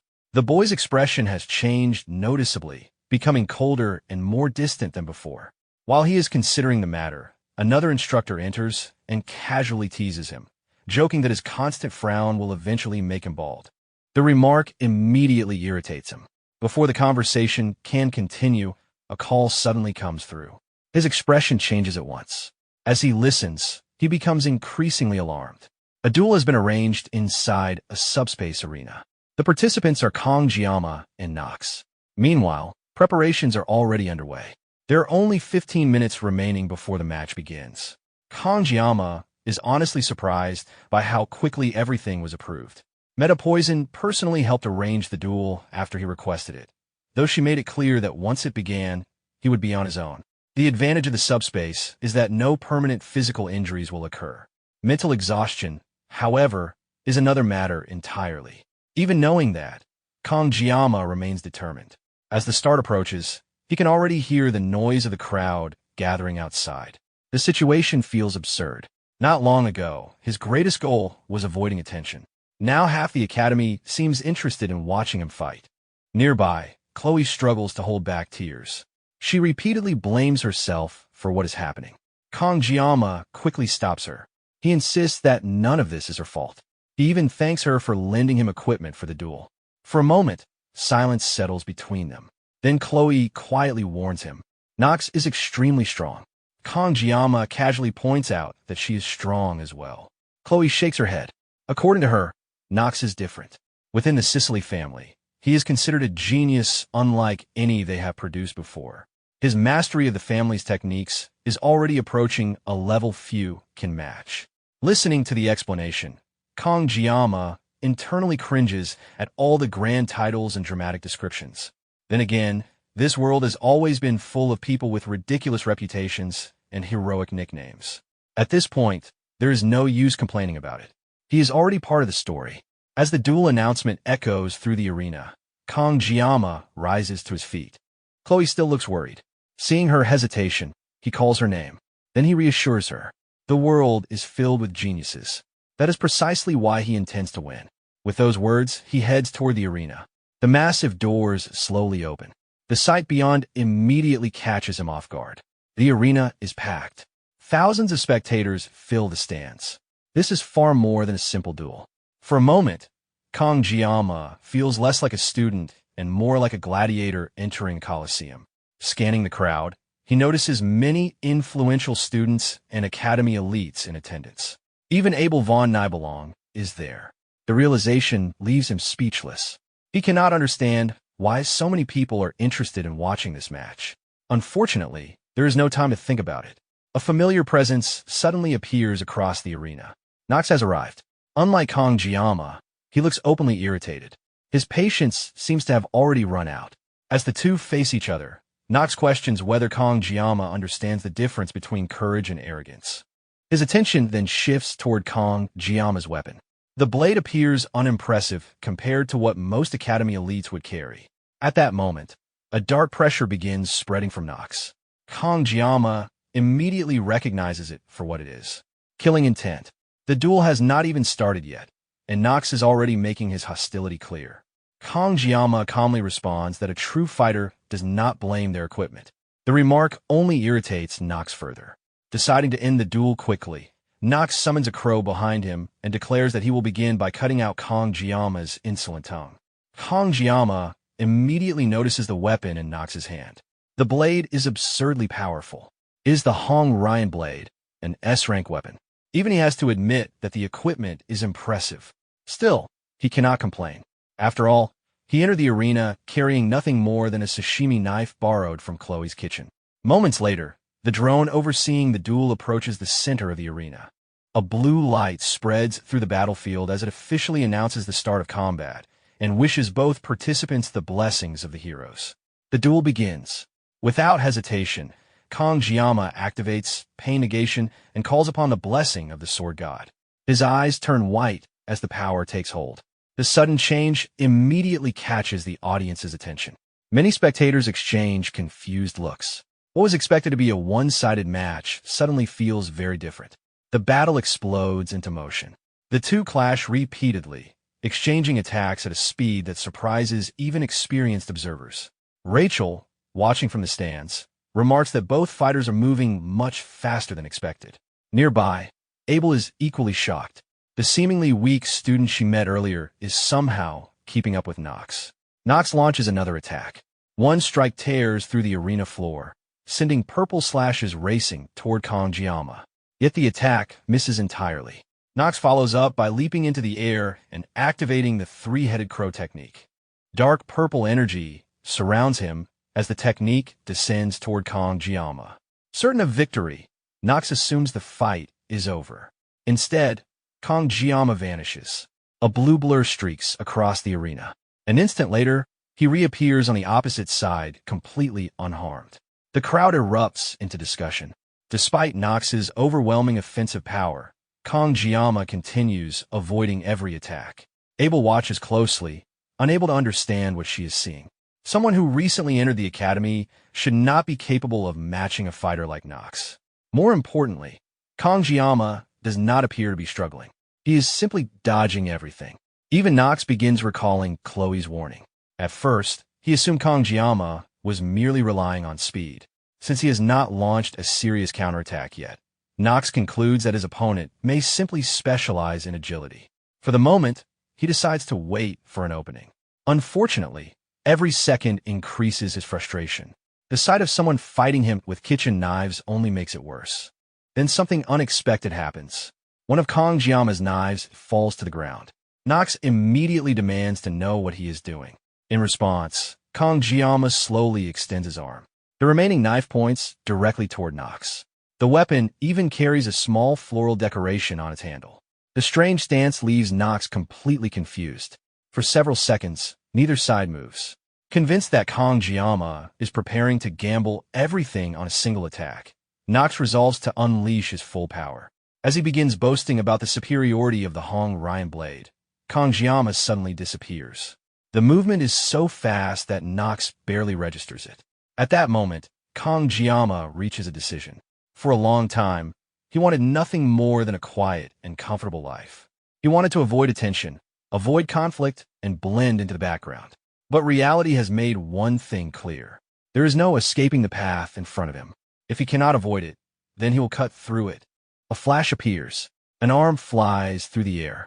Nox does not even realize what happened. By the time he reacts, Kong-Jiyama is already standing behind him. The audience falls silent. No one can believe what they just witnessed. Meanwhile, Kong-Jiyama continues moving forward. Whether his power is a blessing or a curse no longer matters. He intends to use every tool available to survive. The dream of a peaceful future is slipping further away with every battle. Another slash follows. This time, genuine fear appears on Nox's face. A second strike lands. The arena erupts with a violent shockwave that sweeps across the battlefield. When the dust settles, Nox collapses motionless onto the ground. Across the arena, stunned silence spreads through the crowd as everyone struggles to process what they have just seen. Meanwhile, Kong-Jiyama calmly sheaths his convenience store knife. The sight leaves the audience speechless. Abel watches in shock while Rachel stares with heart-shaped eyes, completely focused on him. With that, the duel officially comes to an end. The arena erupts into cheers. Kong-Jiyama expected something like this. After everything that happened, there is no longer any way to remain unnoticed. He had just defeated Nox using nothing more than a knife meant for preparing fish. Even so, the victory brings him little satisfaction. He knows firsthand that cutting through flesh is not a pleasant experience. At least the subspace restores its participants. Nox lies nearby with his body intact, a reminder of how extraordinary the system truly is. Despite the victory, Kong-Jiyama feels mentally exhausted. He readily admits that Nox was as strong as Chloe claimed. The second year possessed excellent combat instincts and battle sense. The problem was his killing intent. Every attack carried obvious hostility, making his movements easier to predict. Above the arena, the drone announces the result. The winner is Kong-Jiyama. Total combat time, 26 seconds. The crowd is stunned. A first-year student has just defeated a second year from the Sicily family. Attention immediately shifts toward Kong-Jiyama. He understands what that means. There is no hiding anymore. Since fate insists on dragging him into the spotlight, he decides he may as well move forward instead of resisting it. Over the following days, the academy can talk about little else. Every conversation eventually returns to the same topic. The first-year student who defeated Nox. Students struggle to understand how someone seemingly ordinary could overwhelm a fighter from one of the most feared families in the academy. Meanwhile, Abel finds herself unable to stop thinking about the duel. No matter where she goes, she keeps hearing Kong-Jiyama's name. The memory refuses to leave her mind. When Nox's arm flew through the air during the fight, she had frozen in place. More than the result itself, she could not comprehend the swordsmanship behind it. Kangjiyama had achieved that level of precision using kitchen knives. For someone raised by the sword emperor himself, the realization is deeply unsettling. A memory suddenly resurfaces. Not long ago, she had confidently declared that she wanted to find the person who surpassed her and defeat them. She had even explained her personal struggles to Kangjiyama because she assumed he was weak and harmless. Now all those conversations return to haunt her. As the pieces begin falling into place, she starts suspecting the truth. What if the mysterious top student was him all along? The realization leaves her mortified. Her face grows red as she mutters to herself, frustrated that the person she had looked down on might actually be stronger than her. More than anything, she wants to understand what was going through his mind during that duel. Nearby, Rachel notices her unusual behavior. Curious, she asks what is wrong. Abel immediately claims that nothing happened. Rachel is not convinced. She keeps guessing possible explanations. Maybe Abel forgot something. Maybe she is hungry. Maybe she is tired. Each suggestion is quickly rejected. Then Rachel casually asks whether it involves a boy. The reaction is immediate. Abel turns bright red. Rachel instantly realizes she hit the mark. Delighted by the discovery, she bursts into laughter. The idea that the famous Abel von Nibelung might be interested in someone is simply too entertaining to ignore. Abel desperately tries to deny it, insisting that Rachel is misunderstanding everything. Rachel ignores the protests. Now, fully invested, she starts listing possible candidates. Her first guess is Leon. After all, he is handsome, talented, and popular. The moment she mentions his name, Abel's expression makes it obvious that she is completely wrong. That only increases Rachel's curiosity. After thinking for a moment, she throws out another possibility. Could it be that special admissions student from yesterday? The instant Kangjiyama's name leaves her mouth, Abel freezes. That reaction tells Rachel everything she needs to know. Thrilled by her own deduction, she immediately declares herself a genius. Before Abel can stop her, Rachel grabs her by the hand and drags her away. Moments later, they burst into a classroom. The students inside instantly fall silent. Several of them stare openly at the two girls. Rachel completely ignores the attention. Without hesitation, she climbs onto a desk and loudly demands to know where the black-haired guy is. The entire room turns toward her. One student points out that standing on classroom furniture is inappropriate regardless of who she is. Rachel casually dismisses the complaint, arguing that she is attractive enough to get away with it. To everyone's surprise, the student immediately agrees. Off to the side, Abel can only stand there in embarrassment, wishing she could disappear. Suddenly, Rachel's expression changes. A mischievous grin spreads across her face. She announces that she found him. The reason for her excitement becomes obvious almost immediately. She notices Chloe staring at Kangjiyama with unmistakably affectionate eyes. Instead of losing interest, Rachel seems even more entertained. To her, this only makes the situation more interesting. She casually adjusts her uniform and starts approaching. Chloe immediately senses something strange and instinctively stiffens. Meanwhile, Rachel walks right up to Kangjiyama and studies him at close range. Abel and Chloe both look completely confused. Rachel simply acts as though nothing unusual is happening. At that moment, Kangjiyama finally notices the commotion. Still half distracted, he looks up and immediately wonders why Rachel is standing in front of him. Rachel openly comments that he looks better up close. For some reason, every survival instinct in Kangjiyama's body starts warning him. Before he can react further, Chloe suddenly steps forward. She grabs Rachel's arm and demands to know what she is doing. Her expression is noticeably colder than usual. Rachel looks surprised. She had not expected this reaction. Only then does Kangjiyama realize what his instincts have been trying to tell him. Chloe's mood has shifted. Without warning, she produces a dagger. The atmosphere changes instantly. Kangjiyama cannot remember anything remotely like this happening in the original game. Before things escalate, Abel quickly intervenes and asks Rachel what she thinks she is doing. Rachel casually claims she only came to greet someone. Then she walks over and lightly pats Chloe on the head while suggesting she calm down and put away the weapon. Chloe does not listen. She immediately attacks. Rachel reacts effortlessly. For a brief moment, everyone assumes something terrible happened. Instead, it turns out Rachel blocked the strike with absurd ease. She then casually criticizes Chloe's movements and points out every flaw she noticed. The comments only make the situation more awkward. Rachel restrains Chloe's arm until Abel finally tells her to stop. Rachel releases her by tossing her backward. Chloe lands safely and regains her balance almost immediately. Meanwhile, several students are completely absorbed in the unexpected drama. The reason for Rachel's confidence quickly becomes obvious. She comes from the Spear Saints family, a clan that values overwhelming strength above everything else.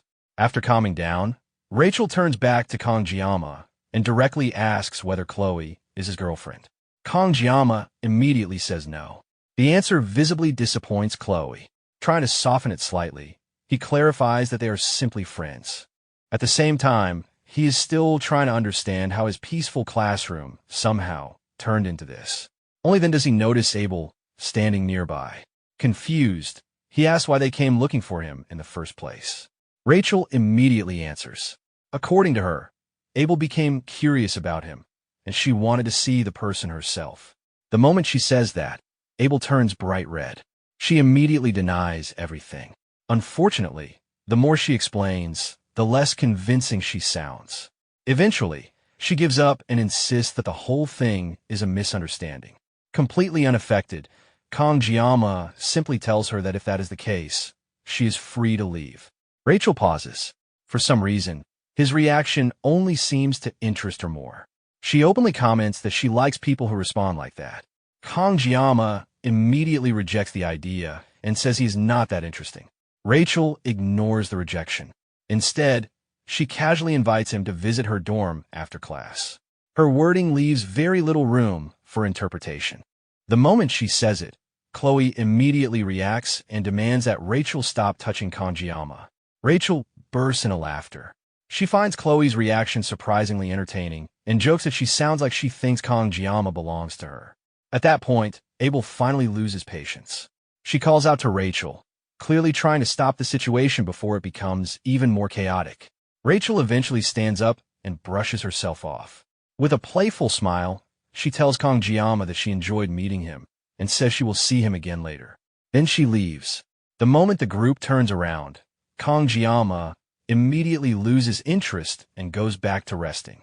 Before leaving completely, Abel pauses. She glances back at him for a brief moment before quietly following Rachel out. Meanwhile, in the hallway, Rachel remains unusually thoughtful. At first, she assumed Kangjiyama was simply cold or indifferent. Now she realizes that was not it. When he looked at her, she felt something entirely different. For a moment, she genuinely felt as though she were standing in front of someone who could cut her down without hesitation. The feeling caught her off guard. She originally approached him out of curiosity and expected to amuse herself. Instead, she encountered someone far more interesting than she expected. Coming from a Spear Saints family, she has always been raised to value exceptional strength and talent. Naturally, her evaluation of people tend to follow that mindset. Now she begins viewing Kangjiyama as someone unusually valuable. With a teasing tone, she comments that she understands why someone like Abel would become interested in him. Abel immediately dismisses the idea.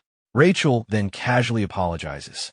Abel assumes she means causing trouble in class and says she should apologize to the students instead.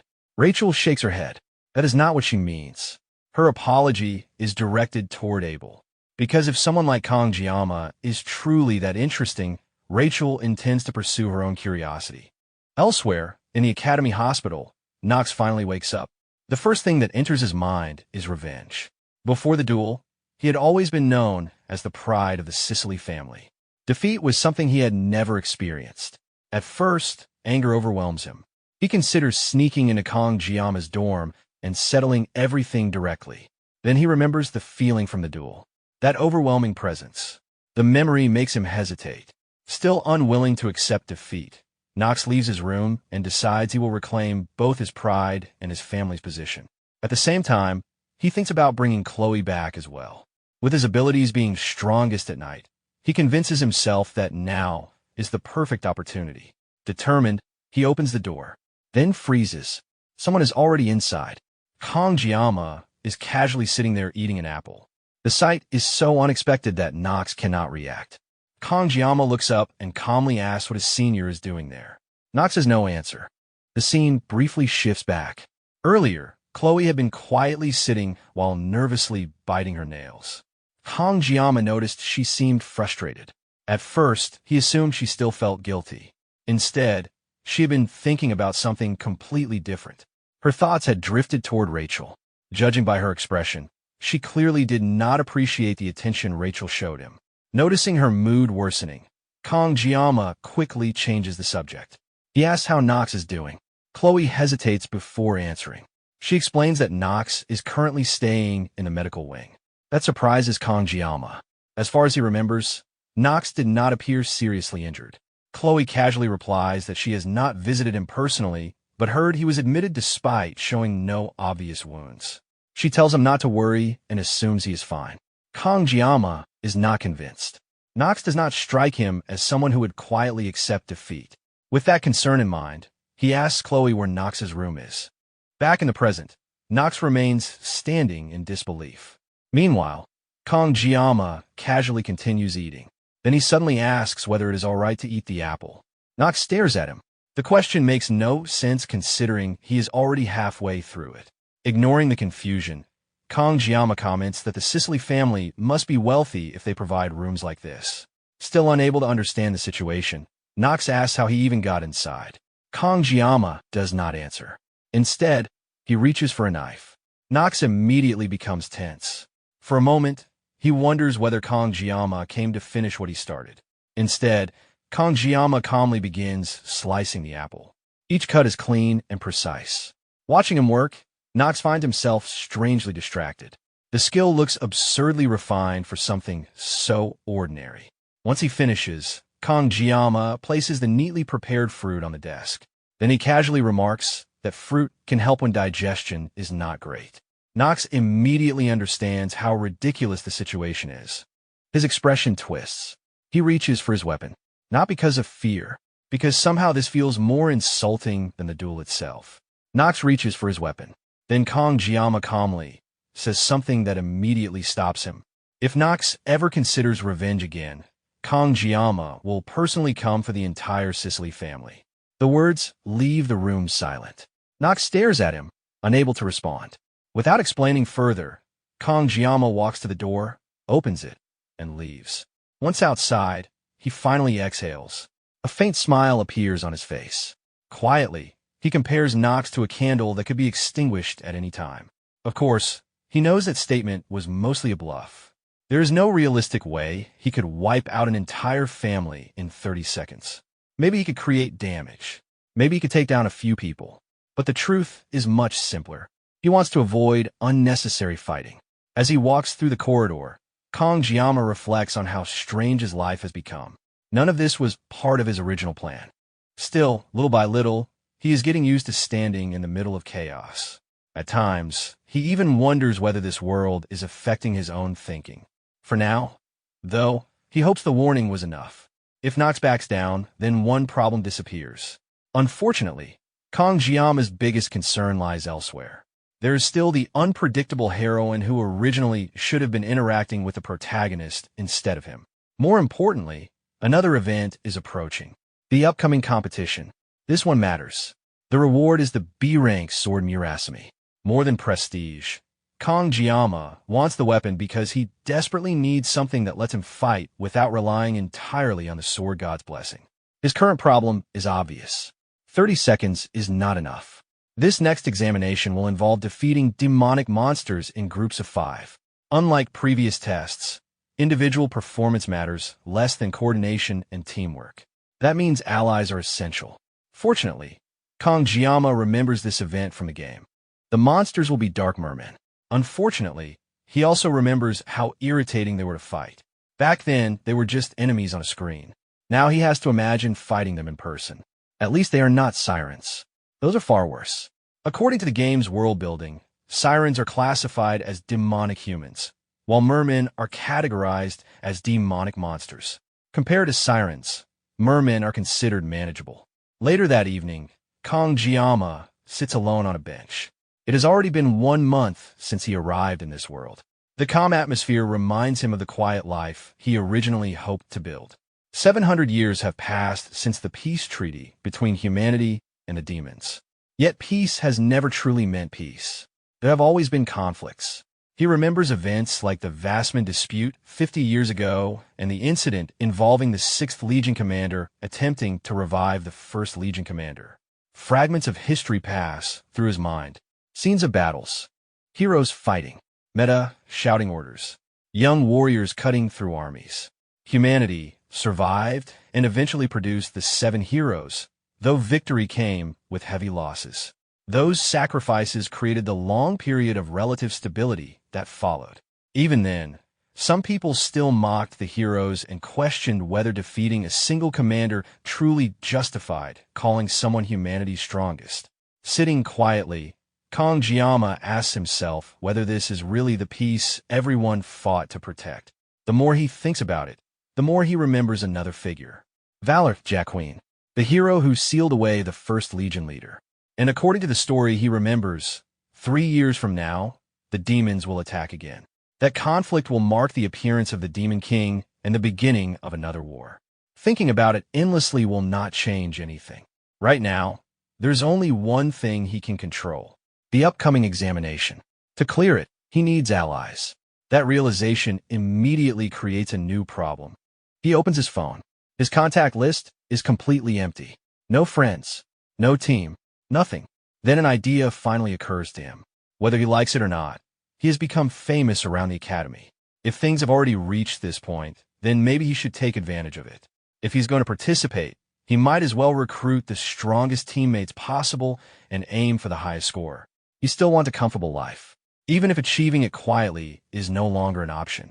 A week passes. Kong spends most of it quietly waiting. And waiting. Not a single person invites him to join a team. This leaves him completely confused. After everything that happened with Nox, he assumed people would at least approach him out of interest. Instead, nobody comes. Thinking back to the duel, he suddenly realizes the truth. People are avoiding him because they are scared. From their perspective, he is the first year who defeated a second year from the Sicily family using kitchen knives. Looking around the classroom, he notices something else. Chloe is in the same situation. Like him, she has not joined any group. Approaching her, he asks whether she found a team. She quietly admits she has not. Kong finds that strange. She used to talk with other classmates. After thinking for a moment, he makes a simple suggestion. If neither of them has a team, they can just form one together. They only need 3 more members. Chloe agrees immediately. Her response comes so quickly that Kong briefly wonders whether she had already decided before he asked. Still, he has no complaints. She is strong enough to compensate for his own limitations. Considering he can only fight seriously for around 30 seconds, having Chloe nearby feels reassuring. In his mind, she is worth more than an entire squad of average students. Chloe looks unusually happy. Unfortunately, their peaceful moment does not last. Someone loudly calls out Kong name. Rachel has arrived. She announces her return as if she never left. Kong immediately regrets making eye contact. When he asks why she is here, she casually replies that she already explained herself before. Nearby, Chloe quietly mutters something under her breath while staring at Rachel. Kong ignores that and asks Rachel to stop playing around and explain what she wants. Rachel dramatically acts hurt and asks why he's always so cold. Kong immediately tells her to stop giving him strange nicknames. Rachel pretends not to hear. Then she somehow manages to stumble dramatically onto a desk. Kong refuses to react. Eventually, Rachel gets to the point. She asks whether he already formed a team for the upcoming exam. Without thinking, he says no. Rachel immediately lights up. She invites him to join her group. Before he can react, she acts like the decision has already been made. Kong pulls away and asks why she would recruit him when she probably has endless options. Rachel casually replies that it sounds more entertaining this way. Kong explains that he already plans to team up with Chloe. Rachel immediately accepts that answer. According to her, that simply means their group now has 2 members. Kong Jiama stares at her. Is she seriously risking her own ranking? Looking toward Chloe, he notices she seems perfectly fine with the arrangement. After thinking briefly, he reluctantly agrees. Rachel immediately celebrates and announces there is no turning back now. Curious, Kong Jiama asks who else she recruited. Rachel smiles and asks whether he knows someone named Leon. Kong Jiama freezes. Of all people, Leon, the protagonist, the exact person he wanted to avoid. He silently wonders what kind of past life karma led him here. He spent decades preparing fish and somehow ended up caught between Leon, Rachel, Abel, and the rest of the main cast. The girls themselves are not the problem. Leon is. As the protagonist, his existence threatens everything Kong Jiama thought he understood about the story. For a moment, he seriously considers withdrawing. Unfortunately, Rachel moves faster. The instant he agrees, she submits the team registration. It is done. For the first time in a while, Kong Jiama genuinely feels the urge to cut something. Chloe notices his expression and asks whether something is wrong. She comments that ever since Rachel arrived, he has seemed distracted. Kong Jiama brushes it off and says he is simply surprised by the team composition. Chloe reassures him. In her opinion, nobody on the team should be stronger than him anyway. That statement makes him pause. After thinking about it, he decides there's no point backing out. He invited Chloe himself, and realistically, there probably is not a stronger lineup available. Maybe he should stop overthinking and focus on clearing the exam. He asks when the meeting is. Chloe tells him the schedule. The blonde girl arranged for everyone to meet at 6 in the cafeteria. Later that day, they arrive at a coffee shop suspiciously similar to a famous chain. Chloe excitedly enjoys her drink. Meanwhile, Kong Jiama nearly chokes after seeing the price. Watching someone casually drink something that expensive feels painful. Trying to save money, he orders the cheapest espresso available. Even then, he regrets it. While enduring the drink, his phone vibrates. It is Rachel. She claims she has already arrived and asks where he is. Kong Jiama tells her to stop pretending and come inside. A short while later, Rachel finally enters. Walking beside her is Leon. Rachel looks around, spots Kong Jiama and Chloe, and casually asks whether they have been waiting long. Leon, however, keeps his eyes on Kong Jiama. Kong Jiama looks back and immediately notices the orange-haired guy standing beside Leon. His first impression is simple. He expected someone like Abel to be here, not someone who looked more like a troublemaker. Leon approaches first and introduces himself naturally. He acknowledges Kong Jiama's duel against Nox and gives brief recognition to his performance. While listening, Kong Jiama studies him quietly. Leon carries himself with effortless confidence. Everything about him matches the image of someone born to stand at the center of the story. Everyone takes their seats. The introductions begin. Leon briefly explains that he is from the star class and is leading the team. Kong Jiama feels a quiet sense of envy. Leon has talent, status, and looks that seem unfairly perfect. Rachel skips her introduction since everyone already knows her and immediately moves the meeting forward. Next comes the orange-haired student. He introduces himself as Speed Weapon and mentions he is also from the star class. Kong Jiama internally questions whether that is actually a name or some sort of title. The strange tattoo on his neck does not help. Then it becomes Chloe's turn. She introduces herself as Chloe Cicely from the Wolf class and casually mentions that she joined through Kong Jiama. Rachel reacts with obvious amusement and lightly teases the situation. Chloe briefly shows her irritation, but quickly regains composure and greets everyone properly. Soon all attention shifts to Kong Jiama. He keeps things short and introduces himself simply as another Wolf class student. An awkward silence follows. Someone opens a laptop and the meeting officially begins. A holographic island appears above the table. Leon explains that the professors provided the team leaders with information earlier that day. The map displays the examination site. Transportation will happen through subspace, but the island itself exists in reality. Any injuries caused by monsters will remain real. Leon zooms into the northern section. That is where their team will operate. 3 other groups will also compete in nearby areas. The objective is straightforward. Eliminate as many dark mermen as possible. Since the number of targets is limited, teamwork and efficiency will determine the outcome. After explaining everything, Leon opens the floor for questions. Speed Weapon immediately becomes curious about whether sirens inhabit the island and whether they pose any danger. Leon reassures everyone that the professors already completed their assessment and determined the area was safe. Chloe asks another practical question regarding whether teams can interfere with one another. Leon explains that deliberate obstruction would go against the exam's purpose and would likely result in penalties. Kangjiyama quietly notes that this rule probably makes the event less appealing for someone trained as an assassin. With that, the meeting ends. People begin leaving one by one. Leon stays behind to organize his materials. Eventually, only he and Kangjiyama remain.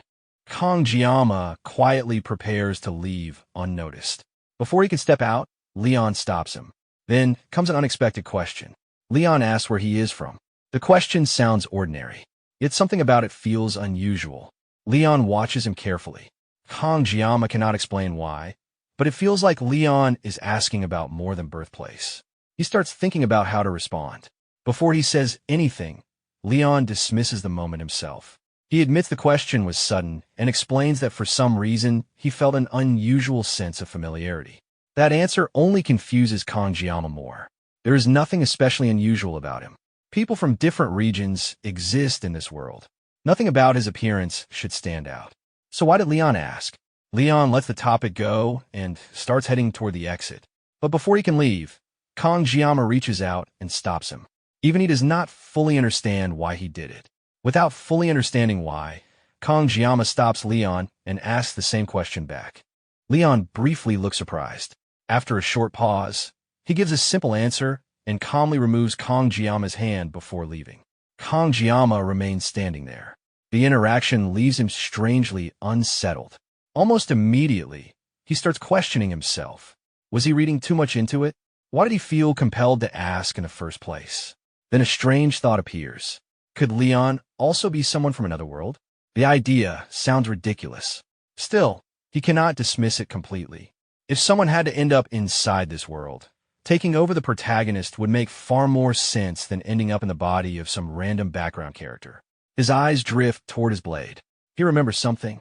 Whenever he uses its power, his instincts sharpen and his thoughts become unusually clear. Wanting to test his suspicion, he focuses on Leon's existence. Almost immediately, he feels something familiar. A faint presence. A sensation that feels like a distant voice. But the effect comes with overwhelming pain. A headache crashes into him so violently that even pain negation struggles to suppress it. After enduring it for a moment, he reaches a conclusion. Leon is exactly the same as he was in the game. Everything matches perfectly. Even the original creator could not have reproduced him any more accurately. And yet, Leon saying they felt similar continues bothering him. Determined to find something, Kangjiyama searches for information on Leon. Nothing useful appears. He quietly regrets ignoring every male character's backstory while playing. At the time, he only cared about progressing the story. Now he has no information when he actually needs it. Eventually, he tries to calm himself. Crossing paths once should not change anything. If something similar happens again, he decides he will ask Meta for advice. At the same time, he notices something else. Recently, he has been reacting differently to situations. Normally, he would avoid attention and confrontation. Now he feels noticeably calmer. That thought makes him check his status. The numbers immediately catch his attention. His assimilation rate has risen. The increase is much larger than any other stat. Mental strength and weapon mastery remain mostly unchanged. His physical ability improved slightly through training. He assumes weapon mastery will grow further after obtaining Murasame. But assimilation continues increasing at an unusual pace. Trying to understand it, he retraces his recent actions. The only major events were his fights with Nox and Chloe. Maybe they are connected. Unfortunately, he has no way to verify it. Then another system notification appears. Because a certain number of blessings has been reached, adjustments are being applied. Kangjiyama watches the changes carefully. His pain negation increases. Instead of lasting 30 seconds, it now lasts 40. For the first time in a while, he feels rewarded for all the suffering. The feeling of growth is strangely satisfying. Time passes quickly after that. Training, group meetings, sword practice with Chloe, repeatedly avoiding Rachel whenever she appears. Days disappear faster than expected. Eventually, only one day remains. Kong pushes himself harder than ever. His training becomes almost obsessive. Each movement becomes sharper, each swing more precise. By the end, he feels prepared. Then exam day arrives. Standing before him is an enormous subspace gate. Unlike the training versions, this one feels heavier and more imposing. Someone calls his name. Turning around, he sees the entire team already assembled. Everyone is fully equipped. Rachel stands out immediately. Her oversized weapon draws attention even before she does. As always, she greets him with playful energy and acts as though he kept everyone waiting. Leon signals for the group to move. Speed Weapon remains silent. Chloe welcomes Kong naturally as he joins them. Walking with the team, Kong begins examining everyone's equipment. Rachel carries an S-rank halberd known for its destructive power. Leon still does not possess the legendary weapon from the original story. Meanwhile, Speed Weapon wears a strange tube-like device across his chest. Kong studies it for a moment. Speed Weapon immediately notices and reacts defensively. Rachel casually explains. It is a healing support artifact. And not just any artifact, an S-rank one. The price alone must be absurd. Kong quietly admires it. Speed Weapon, however, makes it clear that touching it is not an option. A voice suddenly echoes across the area and announces the beginning of the examination. One of the professors addresses the cadets before departure. Although everyone appears prepared, the reminder is simple. They are still students, not heroes. The exam is important, but unnecessary risks are not worth taking, and anyone injured can withdraw at any time. After the announcement, Leon naturally steps forward and gathers the team's attention. He encourages everyone to focus and do their best. For Kong the moment he had been preparing for had finally arrived. Even so, something feels unusual. Chloe seems distracted. When he asks about it, she admits she has a bad feeling. More specifically, she is uneasy about the possibility of sirens appearing. Kong reminds her that the instructors already inspected the island. There should not be anything unexpected waiting for them. Later, he learns why she reacted that way. Her homeland had once suffered heavily from siren attacks. The concern was never irrational. Soon the instructors signal everyone to enter. As they approach the gate, Kong casually ruffles Chloe's hair and encourages her to stop worrying. The reaction is immediate. Chloe stiffens and becomes visibly flustered before quietly following the group. Moments later, they cross the gate. For a brief instant, Chloe hears someone calling her name. The sensation feels strangely distant. When she snaps back, Kong is already looking at her. She realizes she had lost focus. Meanwhile, the group is discussing communication and emergency procedures inside subspace. Someone nearby is already collapsed from transport sickness. Then, everything changes. The nightmare begins. A siren appears. Earlier, before that moment, the group had successfully arrived at Scalpel Island. The trip affected almost everyone. Most of the team ended up nauseous after crossing. Only Kong remained completely unaffected. Leon notices and seems mildly impressed. Kong simply attributes it to never getting motion sickness. Before they can recover, their first dark merman appears. Kong stares at it. Compared to what he imagined from the game, it looks surprisingly small. For a second, he feels embarrassed for treating this exam so seriously. Leon quickly explains. These are merely the smallest variants. The deeper they move toward the center, the larger and more dangerous the creatures become. Before advancing further, their first objective is locating Chloe. She had moved ahead earlier to scout. The team enters the forest. Leon tells everyone to remain alert and mentions that she should be nearby. Suddenly, something drops from above. A red blur descends through the trees. Chloe lands in front of them. Kong cannot help commenting internally that her movements looked less like scouting and more like someone traveling through trees for fun. Chloe explains that she was trying not to leave traces. Leon immediately asks for a report.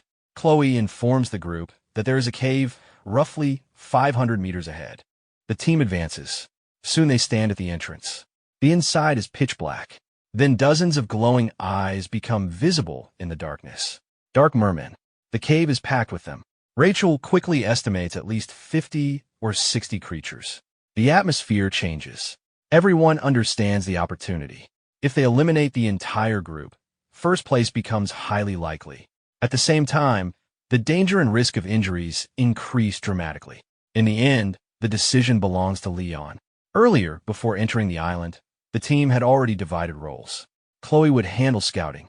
Speed Weapon originally volunteered for the position, but Leon assigned him elsewhere. Kongjiyama received rear support duty and was told to handle anything approaching from behind. Rather than feeling insulted, Kongjiyama quietly appreciated getting the least exhausting assignment. Leon places himself in the center. His plan is to advance only when necessary. Rachel notices this and becomes curious. Instead of answering immediately, Leon reveals his strategy only to her. Back on the island, Kongjiyama notices from Leon's expression that a decision has already been made. Leon immediately signals Rachel. She had apparently been assigned the opening move. Rachel raises her halberd and begins charging it with energy. Then, without hesitation, she launches it directly into the center of the merman's camp. The rest of the group watches in confusion. For a brief moment, it seems easier to just attack the monsters directly. But before the merman can react, Rachel moves. She closes the distance instantly, retrieves the halberd, and cuts through two creatures in a single motion. Earlier, Leon's instructions had been simple. Create chaos and eliminate as many targets as possible. Rachel had accepted the role without hesitation. At the same time, Speed Weapon takes out a flute. As he plays, a blessing activates. The effect immediately spreads through the cave. The mermen become disoriented and begin scattering. Rachel uses the opening perfectly. Enhanced by the support effect, she starts clearing targets one after another. The count rises rapidly. Nearby, Chloe joins the assault. Acting as secondary damage support, she activates her cat blessing. Her movements become sharp and efficient. Single attacks cut through multiple mermen at once. One strike removes several. Even creatures attacking from above are dealt with immediately. Meanwhile, Rachel continues building momentum and tears through the enemy group at alarming speed. Eventually, both she and Chloe notice something strange. Their paths are crossing, or more accurately, they are both charging toward the same position. For a second, it almost looks like they are about to collide. Then a giant merman suddenly drops behind them. Its jaws open. Neither of them even turns around. They continue moving. A moment later, the creature splits apart. Rachel casually acknowledges that Chloe seems faster. Chloe appears equally unwilling to concede. Then both separate and continue clearing different sections. Watching from behind, Kongjiyama quietly relaxes. At least they're attacking the monsters instead of each other. Nearby, Leon finishes another merman with a clean strike. Noticing Kongjiyama's expression, Leon points out that he seemed worried. Kongjiyama realizes he was. But clearly there was no need. The cave is already nearly cleared. Leon reminds him that trusting allies matters, then signals the team to advance. Kongjiyama cannot help being impressed. The strategy worked perfectly. Technically, the plan was just letting two absurdly strong people handle everything. But effective leadership is still effective leadership. As Kongjiyama reflects on that, a blue flash appears behind him. Before anyone reacts, it passes straight through Leon's chest. Everything stops. The group freezes. Kongjiyama slowly turns. Standing there is a demonic siren. Rachel immediately realizes something is wrong. Speed Weapon cannot understand how this happened. The cave was supposed to be cleared. Kongjiyama stands still. This was supposed to be a control mission. Now everything has collapsed. Fight? Retreat? With Leon injured, escaping no longer seems realistic. Rachel immediately turns to Speed Weapon and tells him to contact the instructors. A moment later, bad news arrives. Communication has been cut. The atmosphere instantly changes. Without outside support, panic becomes a real possibility. Kongjiyama closes his eyes for a moment, then steps forward. Someone needs to act. He immediately assigns roles. Speed Weapon is ordered to focus entirely on healing Leon. Chloe is told to leave and warned both cadets and instructors. At first, she hesitates, but Kangjiyama points out the obvious. Moving Leon in his current condition would only slow everyone down. Warning the others matters more. After a brief pause, Chloe leaves. Rachel, now visibly angry, turns toward Kangjiyama. She wants to know what he plans to do. Kangjiyama calmly assigns the remaining enemies to her and Speed Weapon. Then he quietly gathers himself. Back when he worked with fish, the difficult ones were always more interesting. Simple work never required real skill. Looking ahead at the siren, he decides to handle this one himself. As Kangjiyama prepares to fight, he recalls something important. Demons possess a power different from blessings. Magic. Humans rely on blessings and inherited abilities, but demons manipulate magic directly. Even Leon, the protagonist, had been injured by a simple magical attack. That alone says enough about the difference between humans and demons. Kangjiyama honestly cannot guarantee victory, even with the sword god's blessing. In the original game, enemies capable of using magic were never meant to be defeated alone. Normally, defeating one required a full party, and yet he somehow ended up facing one by himself. The situation is absurd enough to make him wonder where things went wrong. Still, after thinking about it, he decides there is no point doubting now. If the enemy fights seriously, it will be difficult. But difficulty is not defeat. Kangjiyama draws his weapon. His goal is simple. Finish this within 40 seconds. Behind him, Rachel continues fighting. At first, she handles the merman easily, but the endless numbers gradually begin slowing her down. Nearby, Speed Weapon notices her situation. He wants to support her with blessings. Unfortunately, maintaining Leon's treatment already consumes most of his concentration. Rachel will have to manage alone. Meanwhile, Speed Weapon cannot help doubting Kangjiyama. No matter how strong he is, fighting a demon alone sounds impossible. The siren raises her arm and attacks. Kangjiyama immediately avoids the strike and closes the distance. From the exchange, he quickly reaches a conclusion. This enemy specializes in long-range combat and water-based magic. He knows nothing about magic, but flesh is still flesh. He launches forward and aims for a decisive strike. The blade cuts straight through her body. For a brief moment, it works. Then the body reforms. The siren instantly appears near Speed Weapon and targets him instead.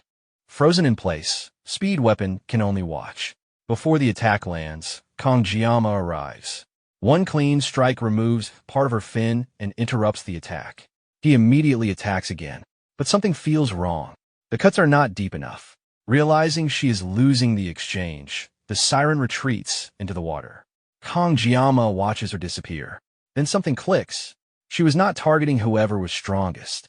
She was prioritizing injured opponents. He glances back. Speed Weapon is still standing. Kangjiyama checks briefly to make sure he is all right. Satisfied, he leaves the healing to him and returns to the fight. The comment leaves Speed Weapon unexpectedly shaken. It reminds him of an old belief. To him, heroes were supposed to represent courage, sacrifice, and turning hopeless situations around. That was the reason he entered the academy. He wanted to meet someone worthy of that image. Originally, he thought Leon would become that person. Looking at Kangjiyama now, he struggles to understand him. Kangjiyama is strong, but his presence feels dangerous, more like a weapon than a hero. Back in the battle, the siren attacks again. This time she launches several merman-like projectiles. Kangjiyama dodges them easily. Then he notices something. They are tracking him. Even after avoiding them, they continue adjusting direction. The siren suddenly attacks again. Kangjiyama cuts through the obstacle in front of him and moves. Then he realizes too late. The projectiles were never meant for him. They change direction, straight towards Speed Weapon. Rachel immediately notices and reacts, but she is too far. Just before impact, Kangjiyama appears. One swing, the projectiles split apart. As he lands, frustration builds. He realizes he has been holding back and relying on repeated shallow cuts. That approach will not work. Then he notices something. Earlier, when he severed the siren's arm, she had been casting magic. Now the detached limb hits the ground. The unfinished spell fires in an uncontrolled direction. A massive purple blast erupts through the cave and tears upward like lightning. The siren immediately attempts another attack. But Kangjiyama moves first. He redirects the incoming merman projectiles. This time, they slam back into their owner. The explosion sends the siren flying and buries her beneath the collapsing cave. Far away from the battlefield, a blue-haired girl notices the disturbance. The sound reaches her position. Moments later, a flash of light appears in the distance. Someone nearby comments that it looked like an instructor moving toward the source. Whatever happened, it was impossible to ignore. As the pink-haired instructor turns toward the source of the disturbance, rain begins falling. She quickly tells a student beside her that they need to move and check on the injured. When the student mentions the flash and strange sound from earlier, the instructor casually explains it away as weather. According to her, it was probably only lightning and thunder caused by the rain. Then she calmly suggests returning to the academy as soon as possible. The explanation feels strangely smooth. The slight smile she gives leaves room for suspicion, but nothing confirms whether she knows more than she is letting on. Back at the cave, after the siren is struck by her own redirected attacks and buried beneath the collapse, the remaining mermen immediately scatter. Kangjiyama watches carefully. Something feels wrong. He realizes his previous attacks were not decisive enough. Part of him had been distracted by Leon's condition. The cave collapsed on top of the siren, but he cannot believe she died that easily. A moment later, purple lightning erupts from beneath the debris. The siren breaks free. Without hesitation, she rushes toward him. Kangjiyama removes his coat and tosses it aside. Since the mermen are mostly under control now, he leaves Leon and Speed Weapon to Rachel. Speed Weapon watches silently. At first he thought Kangjiyama was simply reckless. Now it feels like he is witnessing something entirely different. Meanwhile, Kangjiyama rolls up his sleeves. Only a small amount of time remains. 10 seconds. Too much time has already been wasted. As the siren attacks again, he closes his eyes briefly. When he opens them, his focus sharpens completely. At this point, appearances no longer matter. Demon or not, his objective remains the same. Cut through it. Elsewhere, Chloe runs through the forest. Her breathing is unstable. Her legs feel heavy. Every step hurts. Even so, she keeps moving. If she can find even the smallest amount of help, she needs to bring it back. She trusts Kangjiyama's strength more than anyone. At the same time, she knows he never enjoys fighting. He always avoided drawing his blade unless there was no other option. That alone makes the current situation feel dangerous. Then, a huge explosion echoes from the cave. Chloe immediately bites her lip. Her pace increases. She desperately hopes he is still alive. Tears start forming as she continues running. She calls for help repeatedly. Suddenly, she senses movement ahead. Her thoughts are too scattered to process properly. She cannot tell whether she found humans or monsters. Acting on instinct, she attacks first. Her strike is stopped instantly. Another blade blocks her. She looks up. Abel is standing there. Chloe freezes. Only then does she realize the people in front of her are students. Abel looks equally confused. Chloe finally relaxes. The relief hits all at once. She collapses from exhaustion before she can explain. Some nearby students react immediately and question what she was doing. Abel stops them. Looking closer, she realizes she recognizes Chloe. Barely conscious, Chloe manages to force out only one request. Help Kangjiyama. Back at the cave, Speed Weapon watches silently.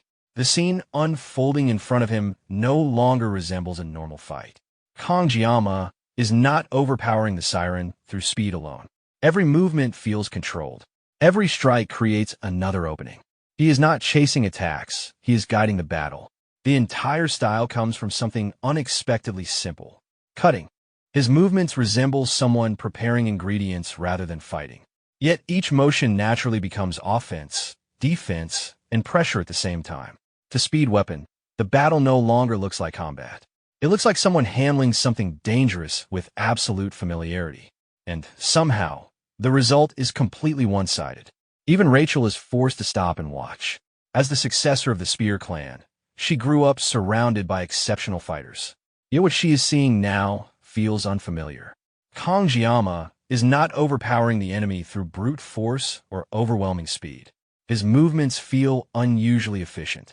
For a moment, it seems like the siren might actually lose. Then Rachel suddenly notices something.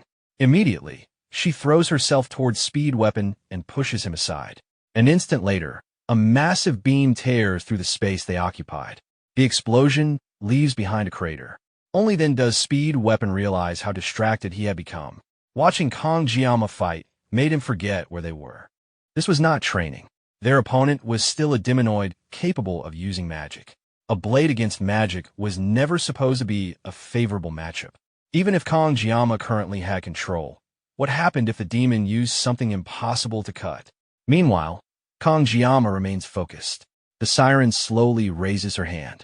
Magic gathers at her fingertips. Dozens of beams erupt at once. The attacks spread across the battlefield and close in from multiple angles. Kong-Jiyama does not retreat. He moves forward. His body slips through the barrage. Some attacks miss. Others are intercepted directly. Each swing creates sparks and small bursts around him. Still, he keeps advancing. Then he jumps. One clean strike cuts through the siren again. For a brief second, victory feels close. But the siren reacts immediately. Bodies begin gathering. Dead mermen pile together and form a wall around her. Without hesitation, Kong-Jiyama cuts straight through. The barrier collapses instantly. Then the siren smiles. The pile of dead mermen suddenly shifts. She absorbs them. Their bodies disappear into her. The air changes. Power rapidly gathers around her. An enormous beam begins charging. Everyone immediately realizes the danger. The attack is different. Too large. Too fast. People instinctively react and try warning Kong-Jiyama. But he does not move. Before anything reaches him, everything changes. The battlefield disappears. Suddenly, he is somewhere else. A quiet place. Water stretches beneath his feet. Everything around him is still. Kong-Jiyama looks around in confusion. Nothing feels real. Carefully, he reaches toward the surface and touches it. Cold. As he tries to understand where he is, his knife slips. Instinct takes over. He catches it immediately. Without thinking, he cuts. One clean motion. The world breaks. In the next instant, he is back. The battlefield returns. The charged magic collapses. The beam disappears. Kong-Jiyama slowly realizes what happened. Somehow, using nothing but the sashimi knife, he interrupted the spell itself. Ahead of him, the siren's body separates cleanly. The attack had already passed through. Her form collapses onto the ground. For a moment, she still moves, as though trying to continue. No one else reacts. Kong-Jiyama simply steps forward, then ends it. One final strike. The battlefield becomes silent. The severed remains roll into the crater and stop. Speed Weapon stands frozen. Rachel says nothing. Neither of them expected this outcome. A first-year student defeated a demonoid alone. Not through overwhelming force. Not through a legendary weapon. But through technique. For a moment, nobody knows what to say. And yet, the feeling that something strange still remains has not disappeared. Then suddenly, something spills across Kong-Jiyama's clothes. Blood. His body finally gives out.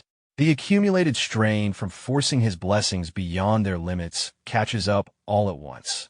His knees buckle. He grabs his side and collapses. Rachel reacts first.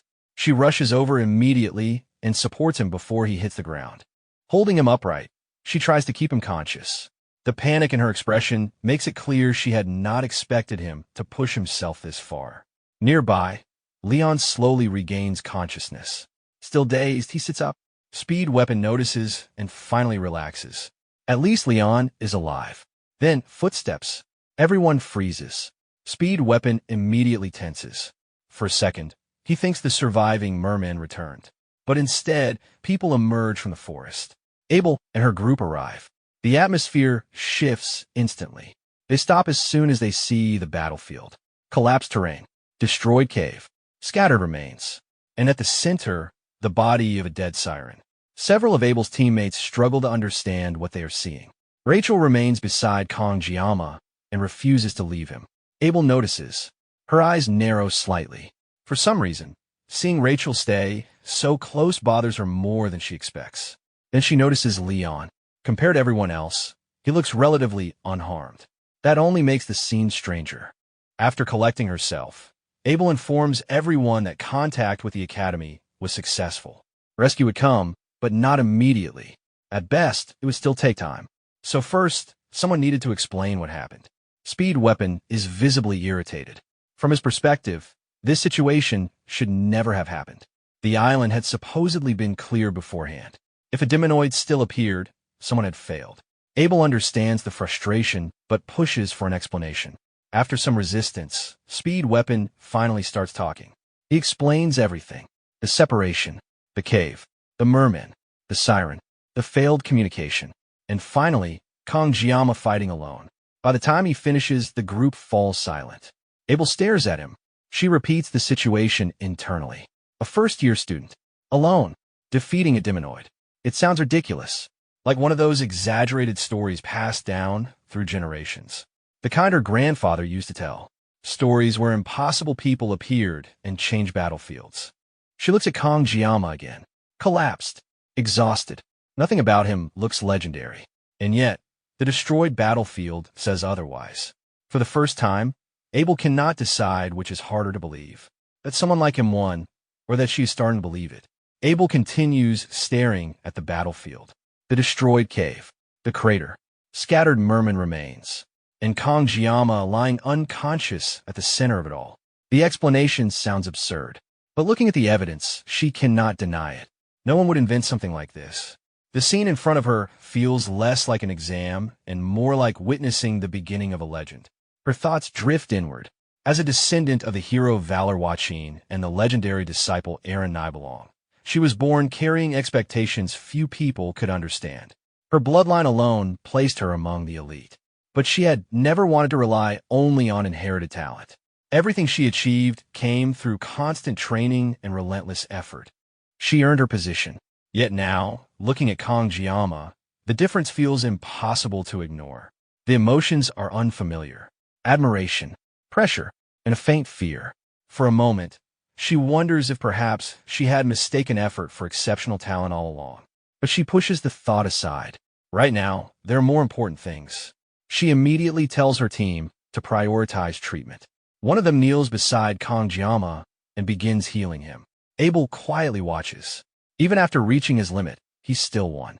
Someone her age defeated a demonoid alone. That fact refuses to settle. Then Speed Weapon interrupts her thoughts. He reminds everyone that she contacted the Academy earlier. She confirms it, but Speed Weapon raises a concern. For now, they should avoid revealing every detail. Abel immediately questions why. Speed Weapon points out the obvious. The Academy claimed the island had already been investigated. Yet somehow, a hidden cave contained a demonoid. That should not have happened. Abel considers it. Scopuli Island is large. But missing something like this feels difficult to justify. Leon finally joins the discussion. Carefully, he suggests another possibility. If this really cannot be explained, could someone connected to the demons exist inside the Academy? The atmosphere changes instantly. Speed Weapon does not fully agree, but he also cannot dismiss the possibility. Abel looks back at the cave. If Kangjiyama had not been there, Leon's team would have died. That realization unsettles her. For 700 years, there had been conflicts and tension, but attacking Academy cadets directly crossed a line. That kind of action could destroy the peace entirely. Her thoughts reach an uncomfortable conclusion. This does not feel random. Someone may have allowed this to happen. Before she can continue, Speed Weapon stops her. Suspicion is reasonable. Jumping to conclusions is not. Leon shifts the discussion. If there truly is someone inside the Academy, then one thing becomes obvious. Kangjiyama cannot become public. The moment people learn that a first-year defeated a demonoid alone, he becomes a target. Speed Weapon understands.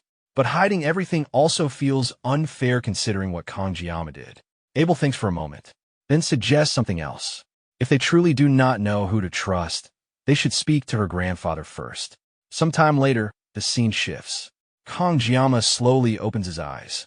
He finds himself lying in a quiet room. Not a hospital, closer to a church infirmary. For a moment, he simply raises his hand. Still alive. Then the memories return. Right before dying, the siren released something. Not an ordinary attack. A sphere of magic. He remembers seeing it clearly. Impossible to avoid. Yet his sashimi knife cut through it. Not blocked. Not dispersed. Cut. The spell split cleanly in two before collapsing. He closes his eyes and recalls the sensation. It had not felt like cutting flesh, nor energy. It felt strangely familiar, like slicing through flowing water. And that realization leaves him with another question: exactly what did his blade cut? After waking up, Kangjiyama keeps thinking about the moment his blade cut through the siren's magic. Once the sword god's blessing activated, he experienced something impossible to explain properly. It was less like seeing and more like understanding. Curious, he opens his status window. One change catches his attention. His mental fortitude increased. Thinking back, he realizes something strange. During the fight with the siren, he never truly felt fear. Even facing something far stronger than himself, his thoughts remained unusually calm. Maybe the increase is connected to that. Then he notices something else. His assimilation rate has risen again. Immediately, another possibility comes to mind. Perhaps it increased when he cut through the magic itself. Before he can think further, the door suddenly opens. Media rushes in and immediately wraps him in a tight hug. The relief on her face makes it obvious she had been worried. She even vents frustration toward the instructors responsible for scouting the island. Kangjiyama quickly realizes the situation is becoming physically difficult for different reasons. Media notices and immediately lets go. Embarrassed, she brushes it off as excitement from seeing him awake. Then she suddenly remembers something. After digging through what appears to be an impossibly large purse, she pulls something out. Kangjiyama quietly wonders if she is storing items in another dimension. Finally, she finds it. Murasame, the reward for the midterm. The system identifies it immediately.